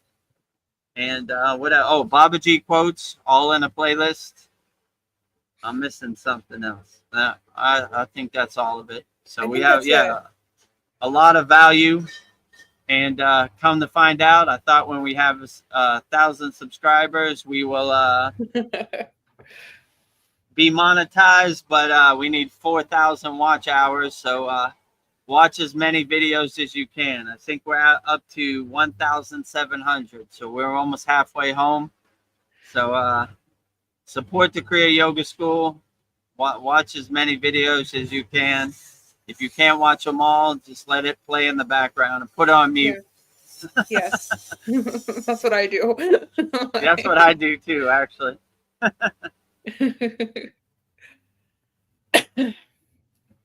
Yeah. Well, and yeah, I guess that's pretty much it. So I guess we'll wrap it up. Yeah. Make sure you subscribe to our YouTube channel at Vedagurudev. Over 1,000 subscribers. Watch as many videos as you can. If you want, you just go to the playlist and let it play. You'll see all kinds of videos on all different topics. Or look at the thumbnail and you could see which ones resonate with you the most.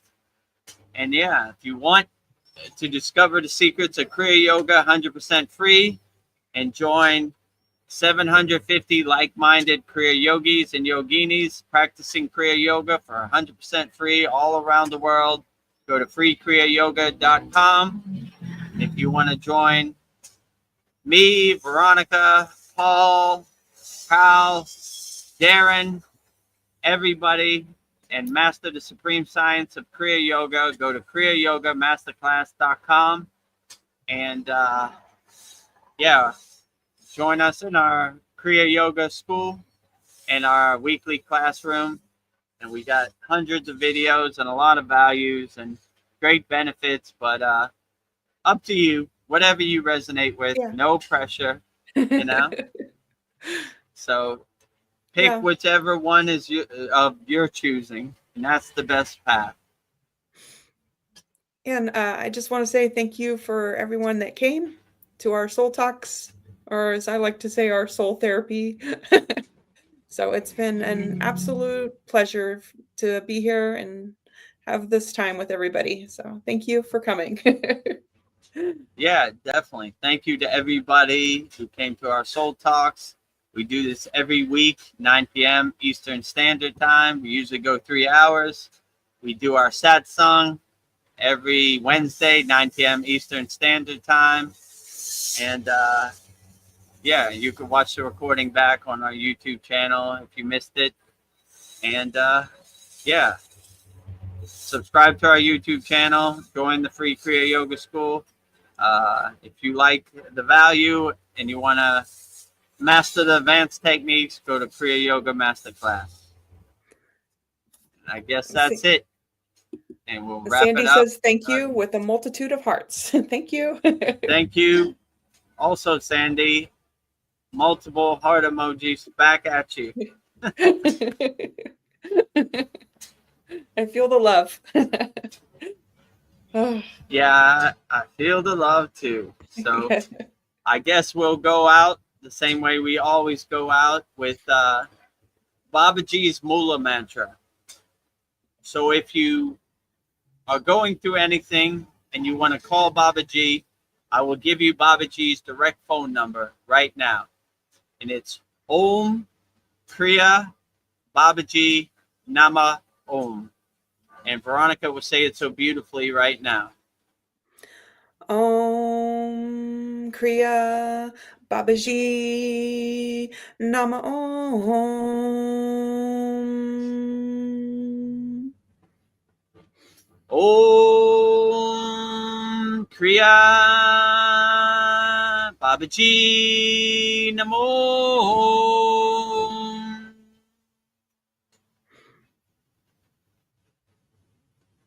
And lastly, we were saying the Shanti Universal Peace Mantra, giving peace and love to all people all around the world. And Veronica will sing it so beautifully right now. Om Shanti, Shanti, Shanti, Shalom, Sat Nam Sadhu Tao Em, Spirit, Swami Kami, Amen, Amen, Umen Selah Hom. Om.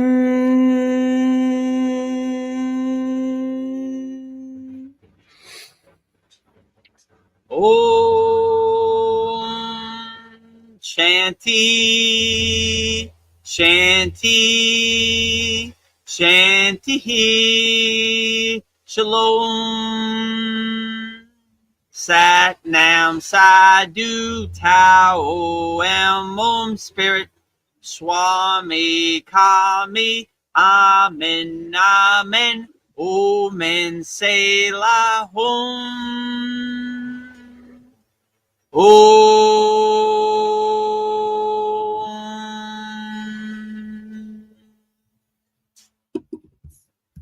Are you feeling spiritually lost? Like you've tried everything, YouTube videos, online courses, even meditation apps, but still something is missing? Wondering, is this all there is? The world is loud and chaotic, and your soul is overwhelmed, craving inner peace, but you can't find your way back to yourself. This is exactly why I created the Kriya Yoga Masterclass and my proven soul coaching system to help people just like you. This isn't a video you watch and forget. It's a daily spiritual lifeline that brings you back to your soul. So if you're done feeling lost and you're ready to start transforming, then come join us. This is more than a course. This is your lifeline. Go to kriyayogamasterclass.com. Kriya Babaji Namo.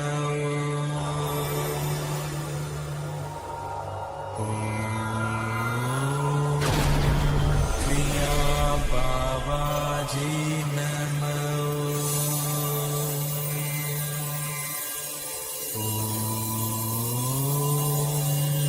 Kriya Babaji Namo.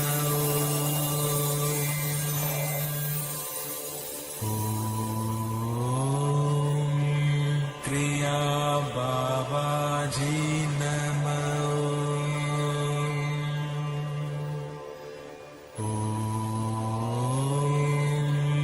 Kriya Baba